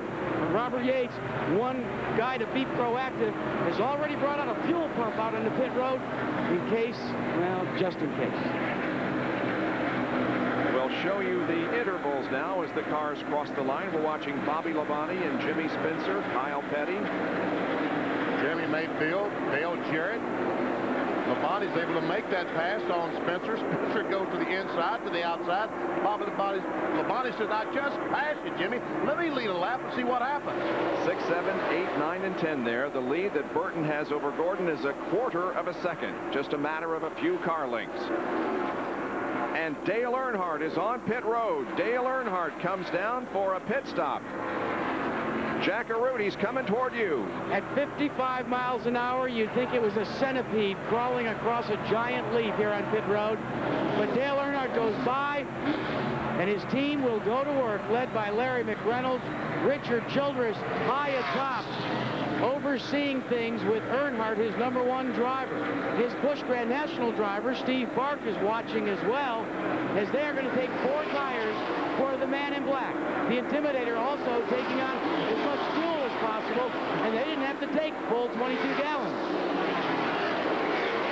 Dale Earnhardt has not won in 1997. His winless streak dates back to last year. Sterling Marlin has not won so far in 1997. Neither is Jeff Bodine or Terry Labonte or Bobby Hamilton or Bobby Labonte. But Earnhardt's winless streak is now at 45 and counting, and it doesn't appear as if he's going to be a contender for the race this year, but you never know. We've got 60 more laps to go in the 4th Brickyard 400.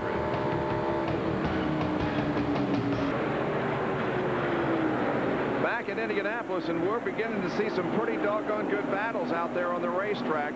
We'll show you a race recap. Jeff Burton is the leader at the moment. He's led 12 of the first 100 laps. We've had 13 lead changes.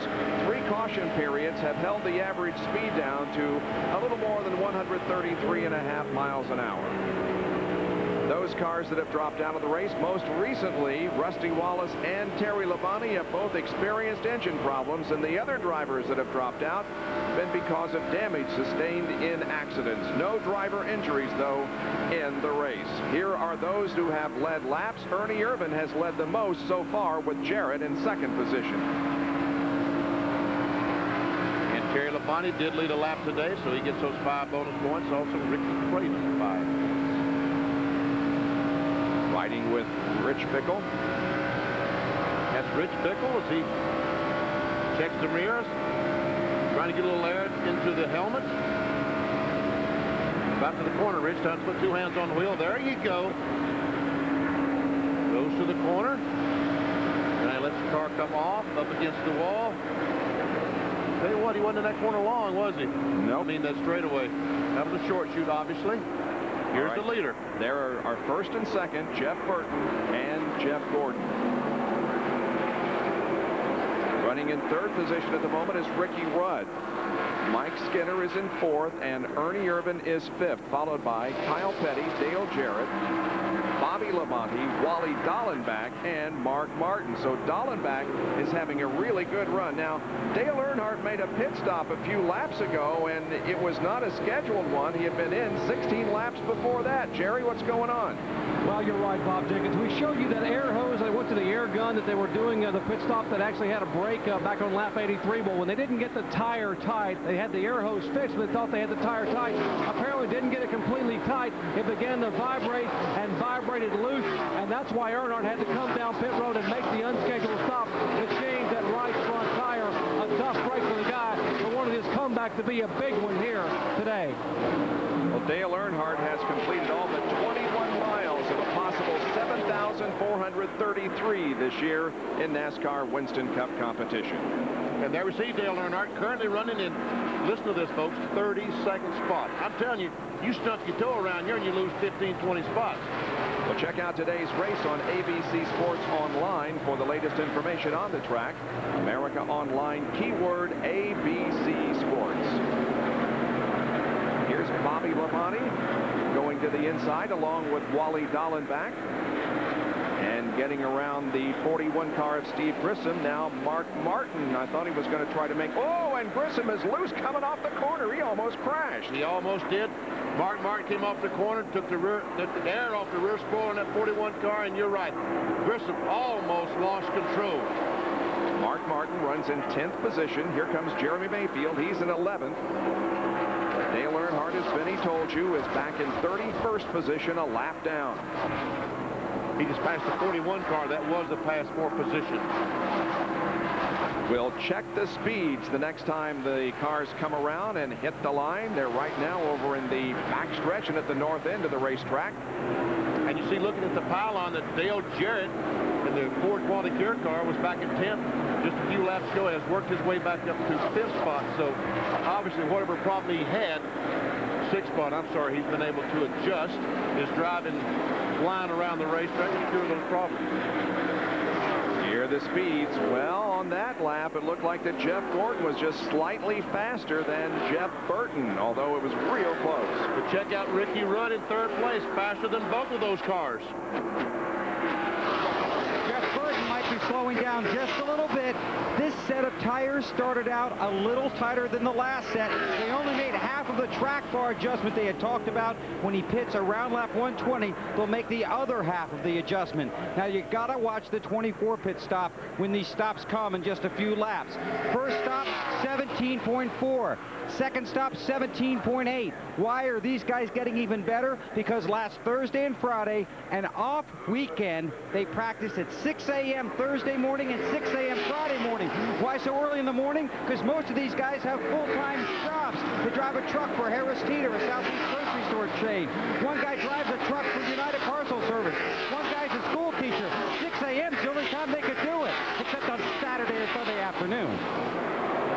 But I understand understand that Jeff Gordon treated members of the Rainbow Warriors to an awesome party at his place a week ago today, so they were rewarded in that sense. And we can see some damage to the nose of that 24 car. Remember, they scrambled earlier on. One of the crashes coming off the second corner. He made some contact with someone.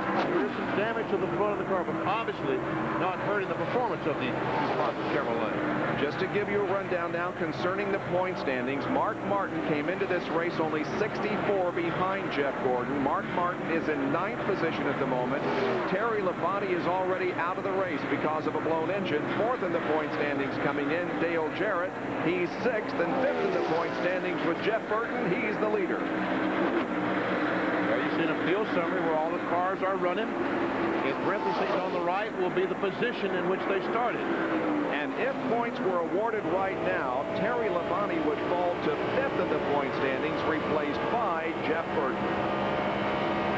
And also Dale Jarrett would move up one spot to 3rd. Mike Skinner's on pit road. The Lowe's car. And here goes Gordon for the lead. Goes to the inside of Jeff Burton off the corner. At the short shoot, he makes the pass, and by the time he gets to turn 4, he's completed successfully the pass, and so put Jeff Gordon back into the lead of the Brickyard 400 with 110 laps completed. Everybody in the front grandstand, stand up. Salute Gordon as he goes by. They did, every one of them. He's still got a lot of hometown fans here. It wasn't born here. He was born in Vallejo, California. He doesn't live here, but he claims Pittsboro, Indiana as his hometown, and you can hear the crowd, Benny, as he goes around the racetrack. They're on their feet applauding this young man who won the inaugural event here in 1994. Jack has a report on Ricky Rudd, who's running 3rd. All that action up front in the battle for 1 and number 2. Ricky Rudd quietly chipping away at it. His crew chief reading off lap after lap, and they're saying that Rudd is about 2/10 quicker than the leaders. It's become a cheering section down here in the Tide pits. They get on the radio lap after lap and say, "You're quicker, you're faster," you're reeling them in. Well, that was confirmed the last time we checked the speeds of the cars at the line. Ricky Rudd was the fastest. Jerry, what's an update on Dale Jarrett? Well, you heard Dale Jarrett radio and say he was concerned about the right front tire about 15 laps ago. Now, what Todd Parrott said is Dale ride for about 10 laps. If it doesn't get any worse, then start picking them off one at a time, which is what DJ has done. He has now climbed his way back to 6th spot. A moment ago, Todd Parrott said, Dale, just calm down, find your rhythm. That lap by, you were 0.5 of a second faster than the leader, Jeff Gordon. Let's go to Bill Weber. Well, earlier this afternoon, I rode around this track with Mark Martin at 20 miles an hour. It was in a convertible. He was waving to the fans. Right now, Benny, he's got to be the fastest guy out there. He got down there in the turns. Bobby Labonte got him loose. Mark got up, kept it out of the wall, lost a bunch of spots. He is flying around this track and zooming up through this field. I think he's up to 7th now. Exactly right, Bill. He is up to 7th. Mark Martin in 7th position. The leader, Jeff Gordon, with Burton 2nd. Then Rudd, Irvin, and Jarrett at the Brickyard 400.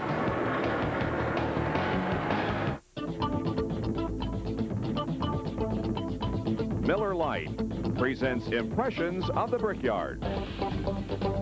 The neatest part about this racetrack is coming down the front straightaway. Man, those fans are on both sides screaming and hollering. And then you go off in turn 1, it's like you're running 200 and some odd miles per hour, and you got to make that corner. It's pretty hairy. It's like no other racetrack I ever been to. The Brickyard 400 on ABC Sports. Brought to you by Monsoon. Power, attitude, audio for the road. Miller Lite, it reminds you that anything can happen at Miller time. Pennzoil, formulated for today's stop-and-go driving. Stop, go, Pennzoil. And Chevrolet Trucks, the most dependable, longest-lasting trucks on the road.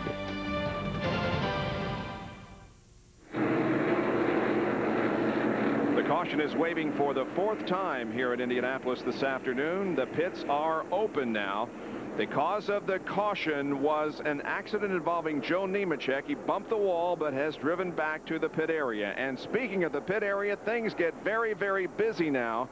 And the question is, we're at 47 laps to go, Benny. Are they going to have to stop again before the end of this race, or can they go from here? Well, actually, 46 laps from the end right now. I don't know. Some of these cars be able? I don't think so. 46 laps on a 2.5-mile racetrack? Don't think so. There we see Jeff Burton, the second-place car. Left sides are going on. Barry Muse brings a jack around on Jeff Gordon's car. Left sides are going on. Ricky Rudd just now getting around to his car. Left side going around. Burton's moving.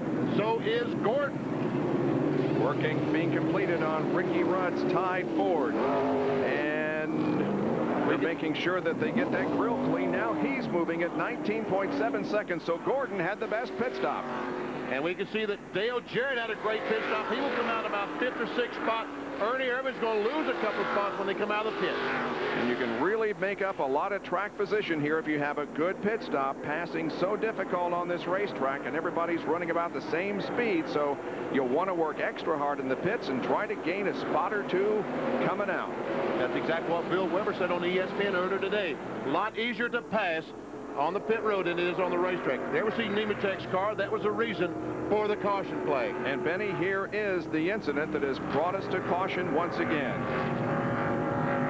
Nemechek was in heavy traffic at the time. We see Rich Bickle going through the grass to avoid the 42 car, the Bell South Chevrolet. That's up in turn number 4. The spin occurred in the short chute, and he hit the wall just entering turn number 4. Got it headed in the right direction and drove it around to the pit area. Here it is once again. And we can see, there might have been there was some contact between the 27 car, Rick Wilson, and Joe Nemechek. That's what caused Nemechek to spin. And again, another angle. Makes contact with the front end and then the back end. Spins completely around and gathers it in and then drives it back into the pit area. So Joe Nemechek will have to make some corrections to that car before it's out there, but he will apparently be able to continue in the competition. We'll return with more of the Brickyard 400 after this message and a word from our ABC stations.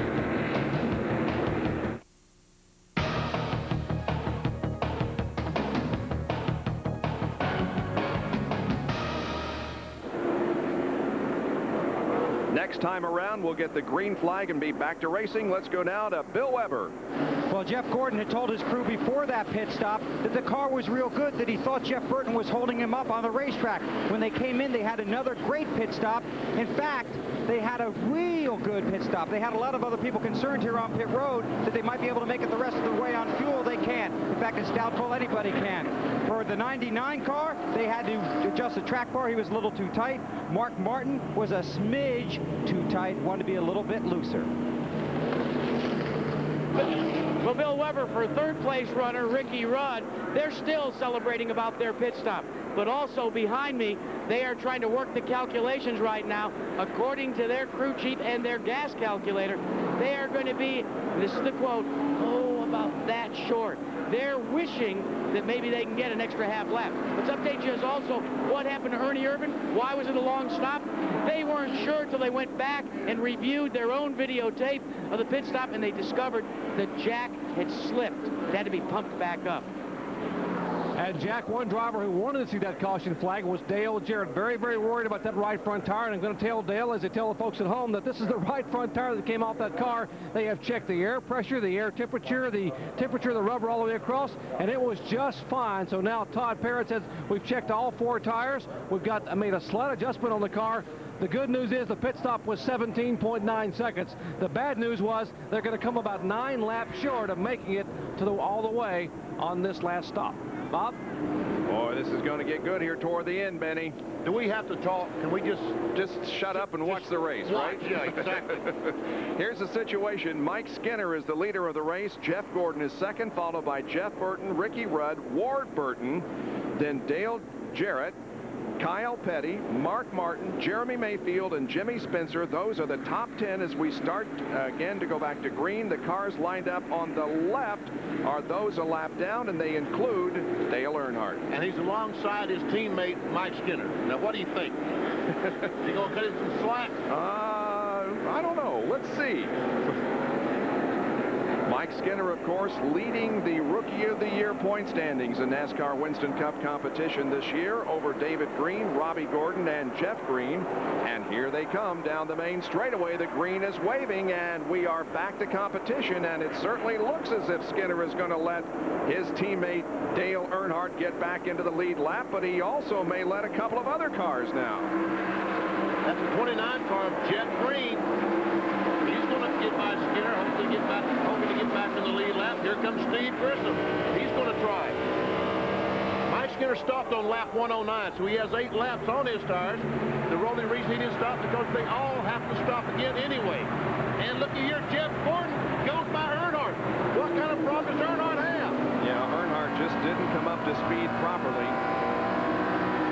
And so Dale is a lap down. In fact, Earnhardt's coming in. Earnhardt is coming in. Jenkins, Earnhardt is ready to say he has a tire rubbing, has a right side tire rubbing, and it possibly has a right side tire going down. They think it definitely is flat. Now he's saying on the radio, right rear to Larry McReynolds. And unfortunately, Dale Earnhardt will not be able to come back and win the Brickyard 400 now that he's healthy here in 1997. There was some damage. There was some contact with the 23 car of Jimmy Spencer. And Spencer has some damage to the nose of his car.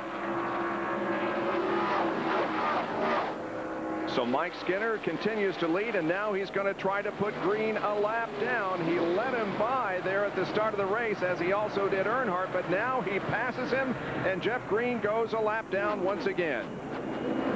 And here comes Jeff Gordon. He closes up on the back bumper of Jeff Green, tries to get alongside, can't quite make it. Winning in your rookie year in NASCAR Winston Cup competition is not all that common. Davey Allison won twice in 1987, 10 years ago, when he won Rookie of the Year. Gordon gets past Jeff Green. We bring that up because Mike Skinner is now a rookie. And here is Jeff Burton now to the inside of Steve Grissom.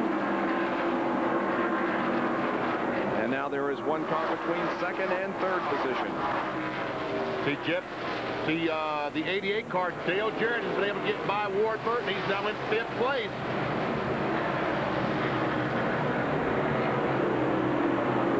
There's a 4th place car, Ricky Rudd, the orange car in the middle.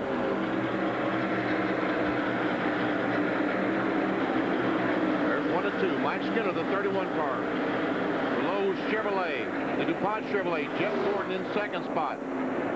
Skinner looking for his first NASCAR Winston Cup win, and Jeff Gordon looking for the opportunity to be the first 2-time winner here of this stock car race at Indy. And looked like Jeff took a look, couldn't quite make it. We have Chevys running first and second, and then we have 3 Fords on board with Jeff Gordon, and Wally Dallenbach, who ran so well for more than the first half of this race, is in the pit area. They raised the hood on the car when he came in earlier, and now he's back in. Well, Bob, apparently they have a mess in the engine. They came in, and now Dallenbach shuts it off and will pull the window net down. A tough break for the second-generation driver, and now the crew members talking to Wally said it began to sputter and miss, but now he's just on pit road. Battle for the lead goes on. There we see Jeff Burton has moved by Steve. Ooh, Jeff Burton almost. That was close. He tried to get under Skinner, almost lost control. Coming off turn 1 as he headed toward the second turn. Boy, Jeff Gordon has won this baby, isn't he? I'm telling you, he is. They're down the backstretch, and Gordon will make no attempt to take the lead right now, but boy, that was close. He almost had it. Look at him close up on Skinner in the corner.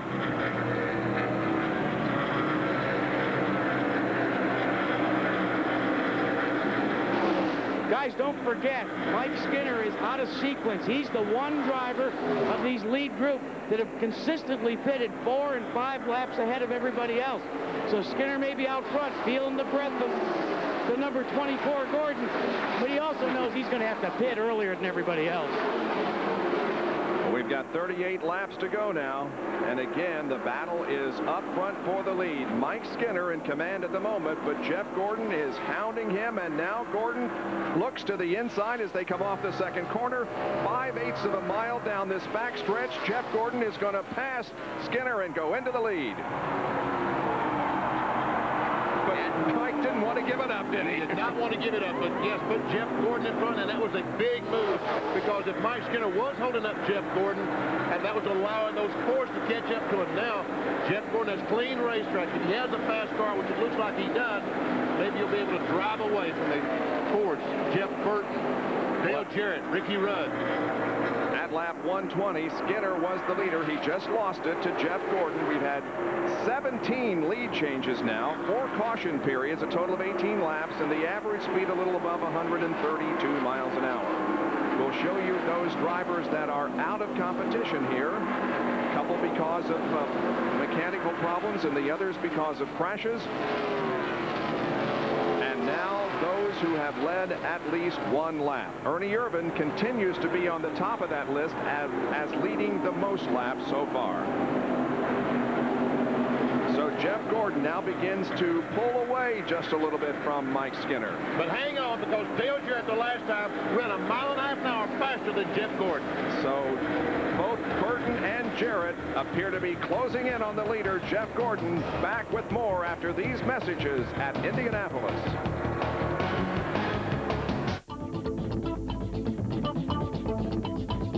Pennzoil presents Impressions of the Brickyard. I think this, whole weekend's real special because of the track is so big. It's got a lot of history behind it.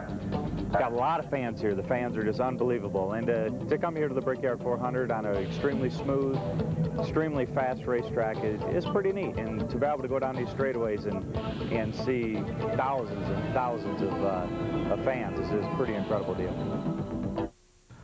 Hello again, everyone. I'm Robin Roberts in New York. Coming up next on ABC's Wide World of Sports, our day of auto racing continues as top NASCAR, kart, and Trans Am drivers compete in identical cars at the International Race of Champions. Then in our 1984 Wide World Classic, Richard Petty battles Cale Yarborough for his 200th victory. It was a situation where you just do it and you react to what's going on, and it just happened to be our day and not Cale's day that day. We'll also span the globe, all next on Wide World. Jeff Gordon continues to lead, but both Mike Skinner and Jeff Burton are right there. And we would like to thank Miller Brewing again for the great aerial views on today's race. They're being provided by a most unusual eye-in-the-sky, an airplane called the Miller Eagle. The Eagle has been helping us follow the action all day long.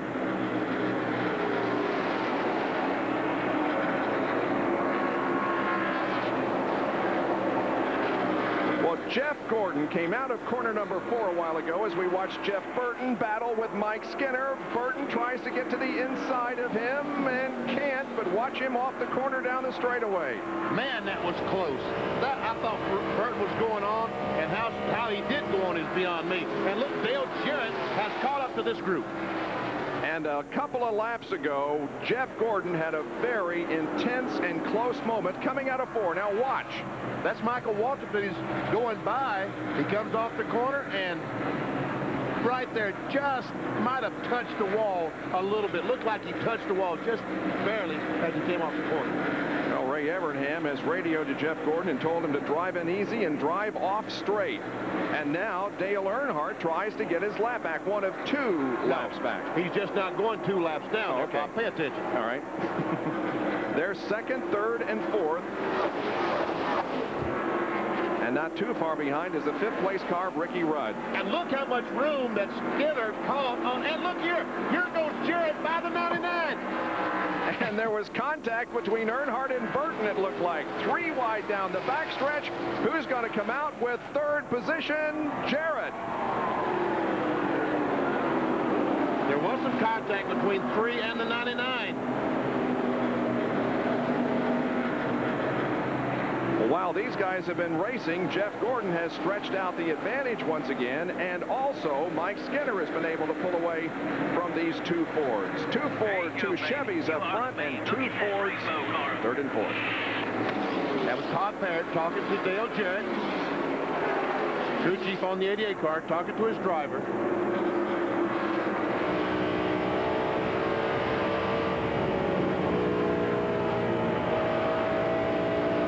We've got 30 laps to go, and we get a report from Jerry Punch. They are just telling Dale Jarrett he is about 0.4 of a second faster than anything on the racetrack right now. That's the good news. The bad news is that Dale Jarrett, by their calculations, will be 9 laps shy on fuel. He can make it no farther than lap 151 if we don't get another caution flag. But we have checked down here, and at least one car in the top 15 may be able to make it the rest of the way. That would be Bobby Labonte's Interstate Batteries Pontiac. He may not have to stop for fuel. You don't even see him in the top 10, but he is in 11th position, so we'll see if Labonte can make it. Here's Jack. Let's ask you what you think Mike Skinner's going to be able to do. Remember he told you he comes in early? Well, on lap 145, his crew is going to bring Mike Skinner onto pit road, and that's a tough break for a cat that's running second. Remember, he sat on the pole at Daytona, but he hasn't had the best of rookie years. Look at this battle now. Second, third, and fourth running right together, and victory lane is being prepared as they bring out the sweepers and the brooms. We'll check the speeds here at the line. We've heard that Dale Jarrett is the fastest car on the racetrack, and we're going to find out here if he was that last lap. I'll tell you what, I've been impressed by Mike Skinner. He has hung on. He is running a heck of a race today. Well, Jeff Burton, the fastest of the top 5 cars. You're right, Burton was just a little bit faster than the 88 car.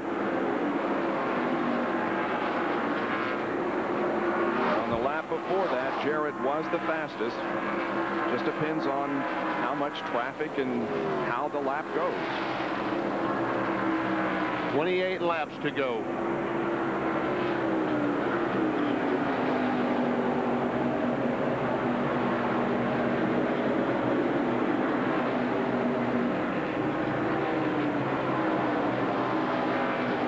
Tonight on ABC, your family can laugh at Family Matters and a brand new Hangin' with Mr. Cooper. Then Tim Allen, Jerry Seinfeld, and Paul Reiser are just 3 of the Comedy Club superstars who'll keep you laughing for an hour. And Dylan McDermott stars in the critically acclaimed The Practice. All that tonight on ABC. Boy, Burton is giving Dale Jarrett all he wants right on the back bumper of that Ford Quality Care car. Jeff Gordon's looking at his, oh, here we go. Skinner came off the corner, looked like he was going to lose control. Jarrett trying to get a run. He does have a run. Second spot. Dale Jarrett moves into second position. Dale Jarrett has won this year at Atlanta, at Darlington, at the second Pocono race, and of course he's known for winning the big events. He's won twice at Daytona. He's won once here at Indianapolis, and now the drivers that are running first and second both have a victory here. Todd Parrott said just drive smooth, don't burn the right rear off, because they know if they stop it will be gas only. And that's the exact same thing Ray Evernham has told Jeff Gordon. Think rhythm, drive it in easy, drive it off straight. You got to take care of that right rear. Rhythm, rhythm, rhythm. The 24 car cannot go the distance. They'll be about 5 laps shy. Mark Martin, who was one of the fastest cars, car number 6, currently 6th, will be about 1.5 gallons short. Steve Meal, the team manager, said, you know that 1.5 gallons we were short of California?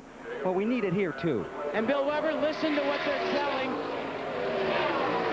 number 31. What they've just radioed to him is, listen, it's not important whether you win this race. It's more important that you finish this race. Now gather it back up after being passed by Dale Jarrett and just race nice and easy. Skinner took the advice and pulled back in. And Jack, here in Dale Jarrett's pit, the fuel calculations have now been finally completed. Here's what they're going to do. They're going to come in with 5 laps to go on lap 155. Jarrett will pit.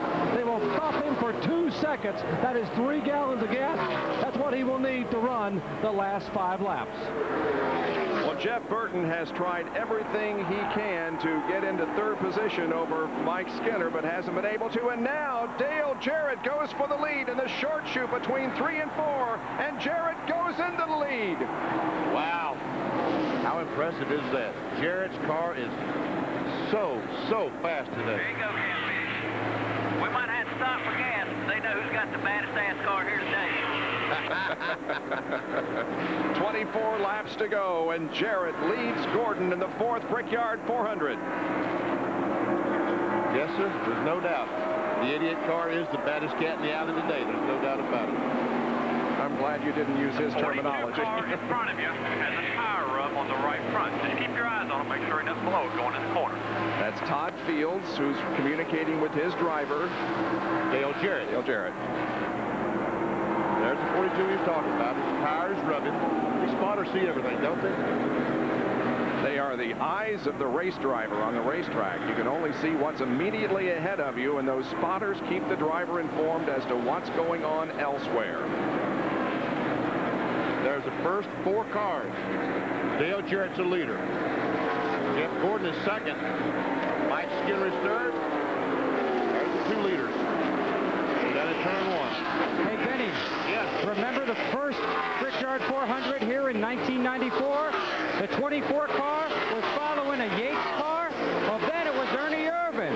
But the 28 car couldn't hang on, and the 24 car went on to win the race. That's right. The 28 car lost the right front. Battle for the lead, and Gordon will take the lead back. He nearly goes to the grass on the backstretch to try to get the lead. We thought he was going to, but Jarrett holds him off. Wow. He caught Michael Waltrip coming off the corner. He had to move up the racetrack, which gave Jeff Gordon a run. I thought Gordon was fine. How did he do that? I did too. Jarrett somehow held off the challenge. And look at this. Ricky Rudd and Mark Martin is in the same picture. I mean, there's 6 cars. 6 cars just within seconds. As a matter of fact, the 6 cars within 2 seconds between first and second. And here's a battle for 5th, and Mark Martin takes Ricky Rudd, and Martin goes into 5th. And David Green just took the Caterpillar Chevrolet to the garage area, out for the day. So there they are, folks. 2, 4, and 6. That's how close they are with just 22 laps to go in this race. Jarrett leading Jeff Gordon at the Indianapolis Motor Speedway on a Saturday afternoon. Back with more action after this.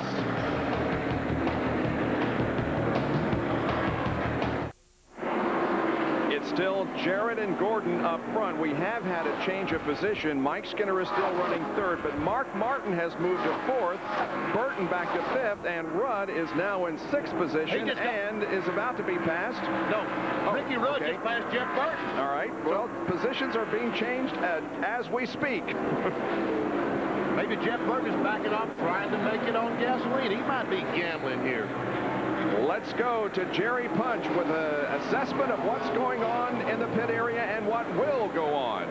Bob, before I talk about fuel mileage, Jeff Burton a moment ago just keyed the radio and said, guys, something's wrong with the 99. We haven't heard any more from Burton that time by. Now, fuel mileage, Dale Jarrett will have to pit with just 5 laps to go. The car number 88 cannot make it on fuel. They will come down pit road, stop him for 2 seconds, and take on 3 gallons of fuel. That's what they need to finish. In my section, 1 car thinks they can make it. That is the Interstate Batteries Pontiac of Bobby Labonte. Right now, they are not planning to stop. They will go to lap 160. And Mark Martin moves into 3rd place by Mike Skinner.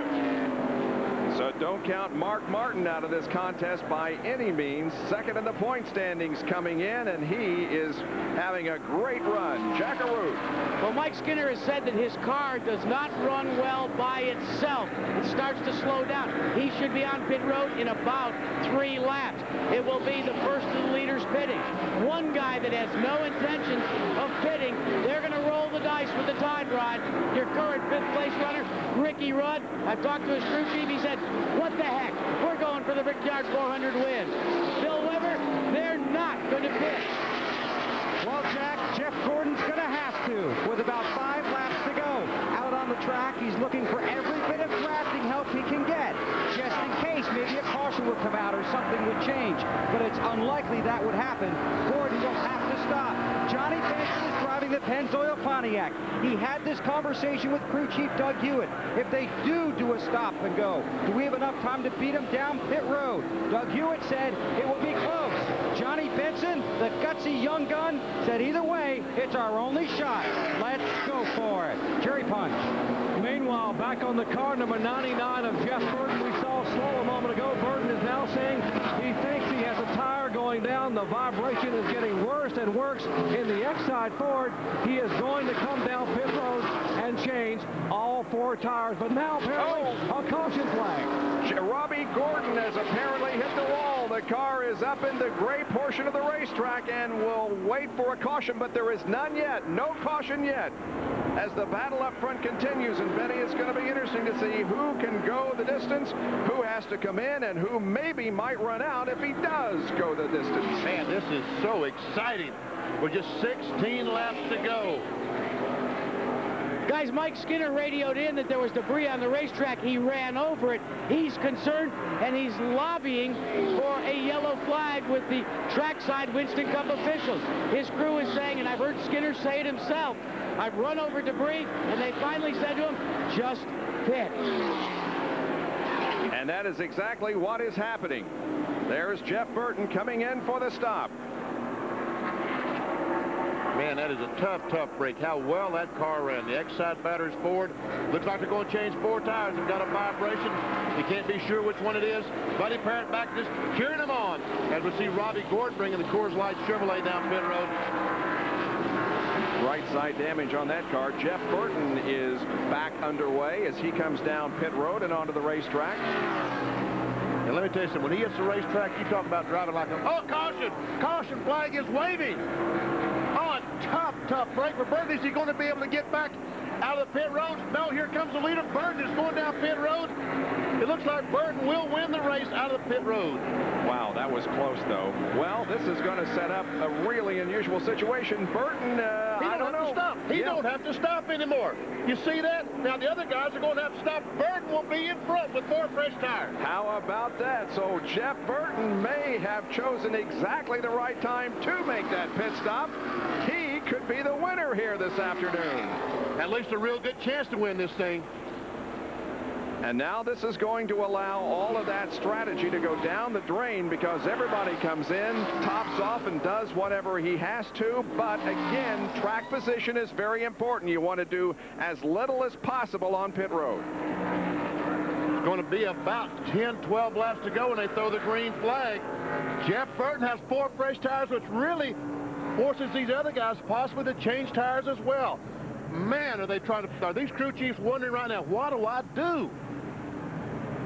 An interesting situation as we near the closing laps of the Brickyard 400. We're under caution for the 5th time this afternoon. The pace car has the field in turn number 3.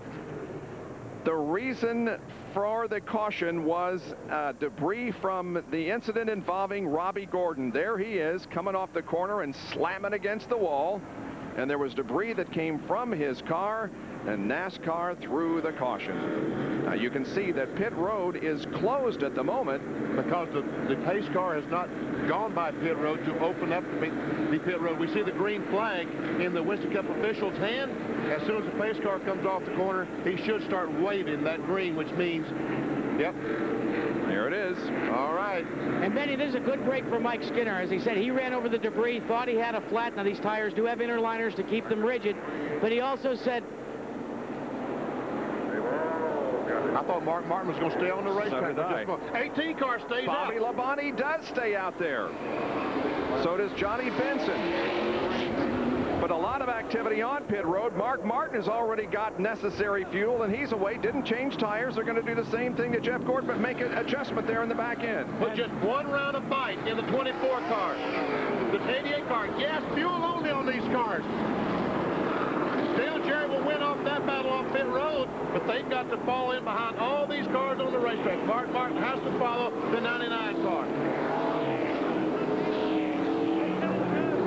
And Ricky Rudd stayed on the racetrack, chose not to pit.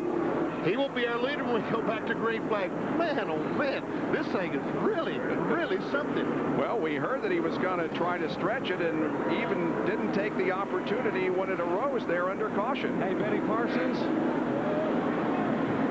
Benny Parsons, yes. There's some concern in the Dale Jarrett pit that they may not have gotten enough fuel in the car. Oh, my gosh. We'll let you know in a moment. Stay tuned. This thing is far from over. We'll return with more of the Brickyard 400 after this message and a word from our ABC stations.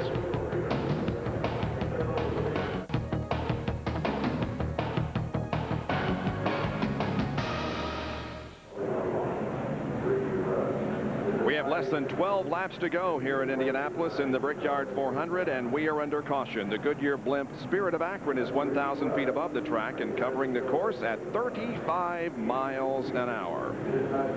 And a reminder, Monday at 8 o'clock Eastern Time, 5 Pacific, ABC Sports will have live preseason football action. The Miami Dolphins and the Denver Broncos live from Mexico City.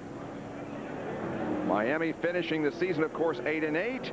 They're led by quarterback John Elway. Of course, the Broncos they were 13-3. Here is the rundown. Rudd did not stop. Labonte did not stop. Benson didn't stop. Craven didn't stop. Burton did. He did stop on the green flag. Remember, folks, got 4 tires. This guy might have the advantage. What about that 8 car, Jerry Punch? Well, here in Dale Jarrett's pits behind me, Steve Allen a moment ago was on his knees, folks. He wasn't praying. What he was doing was trying to figure out if they got enough fuel in the car. And what he just figured was that they needed 2.5 seconds of fuel. They got 3 seconds of fuel in the car, so they should be very, very close, but they should have enough. Let's check in with Jack. Well, Jerry, during a Friday practice session, Ricky Rudd and his crew tried to run a car to see what kind of fuel mileage they could get. They're using those figures to determine that they do not have to pit. Last time by, Ricky Rudd said to his crew, boy, am I glad we did that during practice on Friday. All they said was 10-4. Check this out. The 99 car, Jeff Burton, he had the hammer. He had the advantage. Watch all the cars go by him. NASCAR has penalized him, guess what for? For running the stoplight. No, speeding down pit road. No kidding. Well, we saw him trying to beat the leaders out. Yep. And NASCAR said he's going a little bit too fast. His penalty, he's got to go to the end of the longest line. Man, so Jeff Burton's hopes of winning this race have been set back tremendously. Yep. Probably went right out the window as Skinner goes by. All the cars on the lead lap will go by. The best he will be is 24th when they restart this thing. Wow, well, he just tried too hard to get out of pit road and onto the racetrack before the leader came around, and he exceeded the speed limit. We saw him motion to all the cars, go on by. He goes, I got to follow everybody. See the cars back and forth, back and forth. See, these cars have not changed tires. They have old tires on. Those tires are hot. On these slowdown periods, they pick up all kinds of debris, small stones, rubber on the racetrack. They've got to swerve the car back and forth, trying to wipe that debris off the tires. Because when they accelerate down the front stretch, going turn 1, with debris on the tires, they won't stick. The car slides across the racetrack. They got to be sure they get those tires as clean as possible. Are you excited? Yes, I am. Excited. We're going to have 10 laps of green flag racing. Hopefully 10 laps. They're going to go back to green with 10 to go, and we're going to see who's the best here. This might be the biggest wreck we've ever seen right here. Oh, don't say that. We don't need that. We don't need to end the race under caution. We need to see him come down battling and weaving and trying to win. Ricky Craven in 4th place, another car that's staying out there trying to make it. Been a good run for Ricky Craven, who didn't qualify well, but is in 4th position as we get set to go back to racing. The pace car pulls off, and here we go. Ricky Rudd, Bobby Labonte, and Johnny Benson are your first 3, and the race goes under green once again. And look at Rudd pull away from everybody else, putting 2-3 car lengths between himself and Labonte. It's going to be interesting to see now, though, if Jarrett and Gordon, who had the hottest cars before this caution, can move through the traffic and be contenders. There's Jarrett as he tries to close in on the back bumper of Mark Martin. Remember, just before the caution flag, Mark Martin had an incredibly fast race car. There comes Jeff Gordon, the 24 car, trying to weave his way through. Now, the first 6 or 7 cars got some space between themselves and Gordon.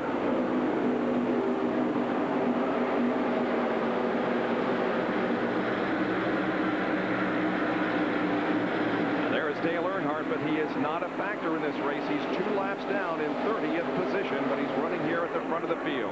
Benson to the inside. He tries to pass the slower car of Kenny Wallace, and Ricky Rudd leads another lap. As Jimmy Spencer, the Benson goes by. Spencer has some contact. He is a lap down in the 23 car. Mark Martin has been able to get by Ricky Craven. To put Martin up in 4th spot. And I believe one of those 3 cars in front is going to run out of gas. I don't know which one. Benny, in the ESPN pregame show, we talked about some of the young guns in racing. Well, 5 of them on that restart were inside the top 10. The one furthest to the front was Johnny Benson in 3rd. I talked to his co-owner, to his car owner, Chuck Ryder, who said it's all up to the driver now. Because of that caution, he does have enough fuel to reach the finish. So the 30 car can make it. Here comes the 6 trying to get by, trying to catch those cars in front. And now there are 8 laps to go in the Brickyard 400.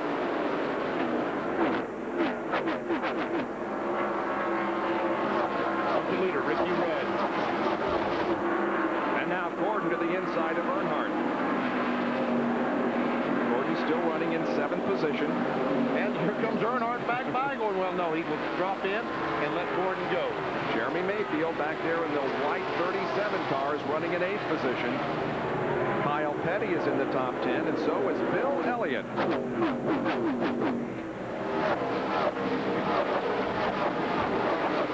The 10 and 18 car stopped on lap 114. The 30 car stopped on lap 116. Look at Jeff Gordon slide to the inside. He's right on Dale Jarrett's bumper as they go down the straightaway, and they'll try to pass Ricky Craven. Jarrett gets by. Gordon gets by. Earnhardt says, I want to race with these guys too. Jeremy Mayfield, that's for position. The 37 car will get by Craven. Craven and Gordon, of course, are teammates with Rick Hendrick.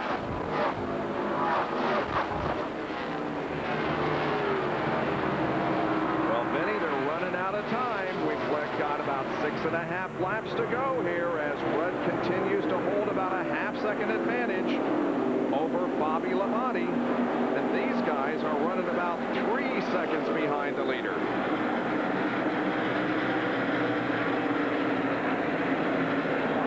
And we have a crash. Will we have a caution? That is Rich Bickle, who is facing the wrong direction on the racetrack, and the caution comes out with 6 laps to go. Wow. Well, there's going to be about 3 laps. Oh, my goodness, look at those cars go by. Rich, sit there a little bit. Don't take those belts off. Not in a very good position. And so another element of drama as we are stopped once again, or at least reduced in speed, as Rich Bickle has spun, causing the 6th caution flag of the afternoon on lap 155. Back in a moment.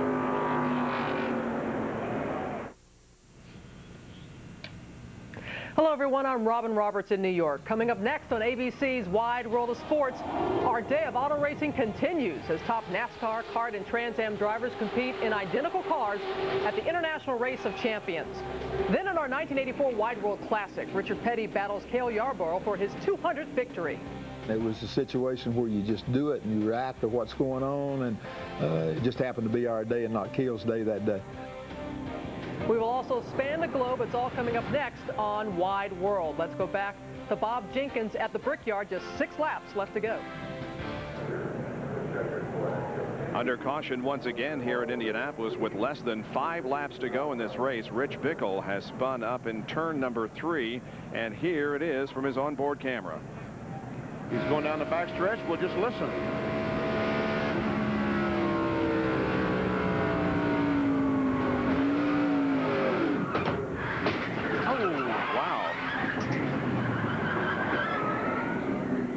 And he ends up in the middle of the racetrack, and some had to take evasive action to keep from hitting him.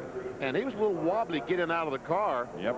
And we see him there with the stretcher helping Rich on. I mean, he's okay, I think, but they're helping him on the stretcher. And he is the leader in the NASCAR. Well, he was the leader, Jack Spray. He's now second in the NASCAR Craftsman Truck Series points. So the wrecker has arrived, and the car is off the racetrack. Tomorrow night on ABC, after Second No and America's Funniest Home Videos, Lori Loughlin and Martin Sheen star in one of her own on the Sunday Night Movie. Tomorrow night here on ABC. They're giving the field the 1 lap to go signal, although we still have crews up there in turn number 3, but they'll quickly complete their work, get off the track, and we'll go green with what, 3 laps to go? Well, they'll throw the green flag with 3 laps to go. Right now, the signal's being given, and the flagman is pointing the finger down. And Bob Jenkins, with this last few lap dash, the drivers need every single horsepower they can get. And Dale Jarrett has been told to turn the fan off, turn the blowers off, turn the alternator off. Don't let anything tax the engine. Just drive it with nothing pulling the horsepower down, and we might have a shot. All right, here's a field summary now showing you where everybody is. Was the flagman pointing at the line and telling them that they better not pass before that? That was telling them to get the cars will restart in single file. Okay. And only the cars on the lead lap, only the cars on the lead lap will be able to close up nose to tail. All the cars a lap down, as we see. Jimmy Spencer will start 24th on this start. He was second or third in the line, but he's got to go to the rear and start 23rd or 24th. The cars on the lead lap will line up nose to tail, and they'll have 3 laps to decide where they're going to finish. The leader is Ricky Rudd, who has finished 11th, 20th, and 6th here at the Brickyard 400. As you can see, the work has been completed there in turn number 3. The racetrack is clear and ready for 3 laps to checkered. We see that Jimmy Spencer has fallen back to where I said he was going to. What do you think? Does anybody have any kind of an advantage here when they throw the green flag? I don't think so.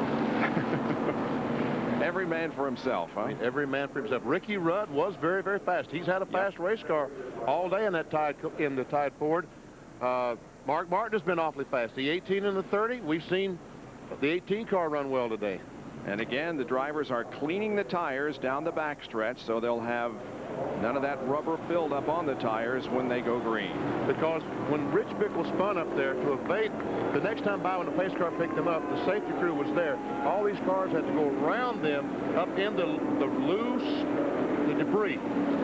So all these cars picked up those stones and rubber. They're making sure to get it off these tires. The crowd is on their feet. They know that this is it. If there's a caution flag now, the race is over. Yeah. Pace car leads them slowly through turn number 4. Ricky Rudd is staring now at the long straightaway ahead of him and a green flag. And he's also staring at the possibility of winning this race. But there are about 5 or 6 others who would also like to take the checkered flag first. Here we go. The green flag is waving, and we're back to racing. Those guys are stopping for the fuel. If they'd just known all these caution flag laps are coming out, they might have been able to make it. As Kyle Petty dives to the inside of Craven. That's for position. And Kyle gets it going into turn number 1. Bill Elliott is right there also with Ricky Craven. He's running in 10th position. Benson, Martin, Jarrett, Gordon. This is for 4th, 5th, and 6th. There's the leader, Ricky Rudd. Second place, Bobby Labonte, Johnny Benson,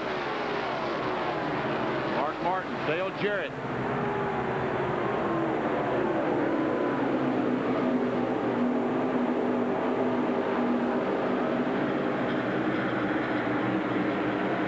But no one can close up on Ricky Rudd, Bob. Nope, there are 2 laps to go now, and Rudd is able to stay out in front by about a half second. We're on board with Jeff Gordon as he has Dale Jarrett up ahead of him. 2 laps to go.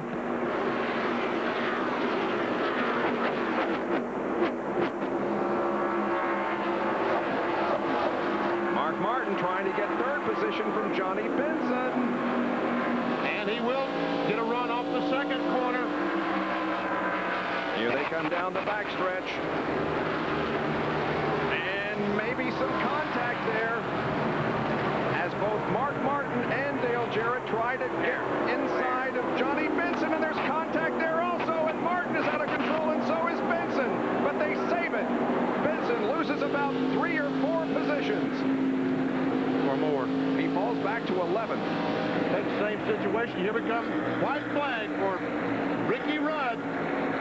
One more lap to go around the 2.5-mile oval, and more contact back here as Kyle Petty and Jeremy Mayfield make contact with each other. Look at this race as they head for the corner. There's the lead. Bobby Labonte chasing Ricky Rudd off the second corner. They're onto the backstretch for the final time in this year's Brickyard 400. Rudd with about a 5 or 6 car length advantage on Bobby Labonte. They head for turn number 3 for the final time. Rudd is through there safely onto the short chute. Into turn number 4, and now onto the straightaway. Labonte makes a final run at him. He closes in. Will he make a move? He cannot do it. Ricky Rudd wins the 4th Brickyard 400 in Indianapolis.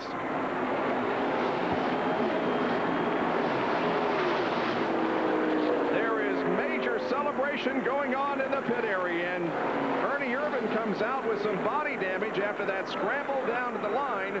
He finished in 10th position.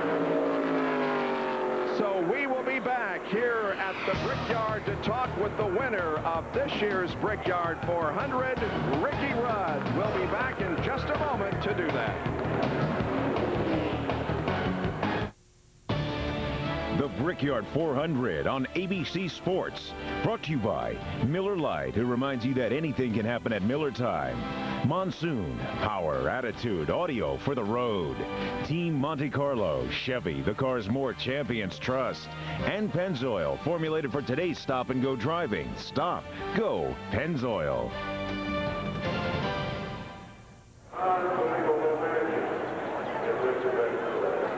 The Brickyard 400 is over, and Ricky Rudd has won his 19th career victory.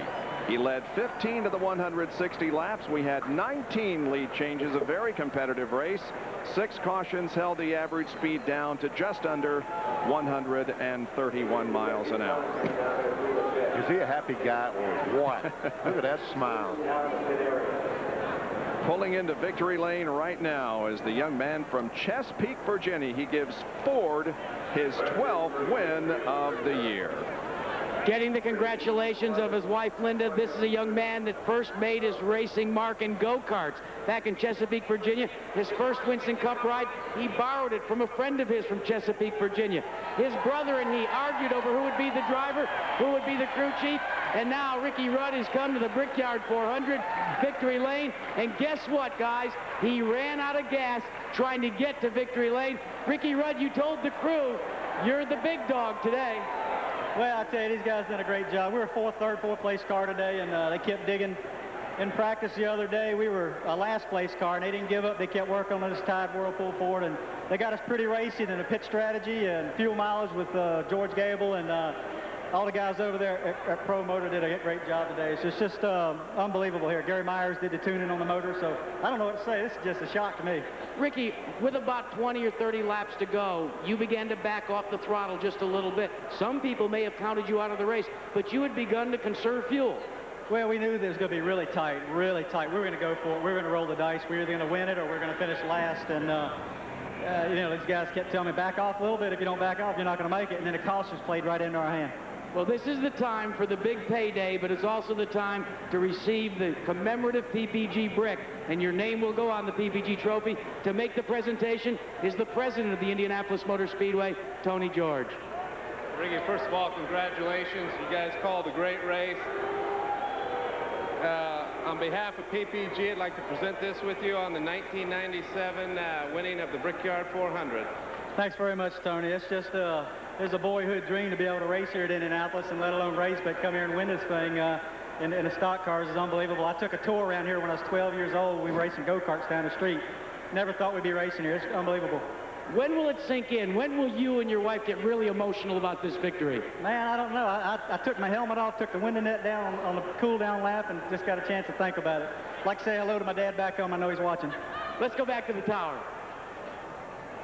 Ricky Rudd wins the Brickyard 400, and let's take a look at the unofficial results. Bobby Labonte ran a great race. So did Jarrett, Gordon, and Mayfield.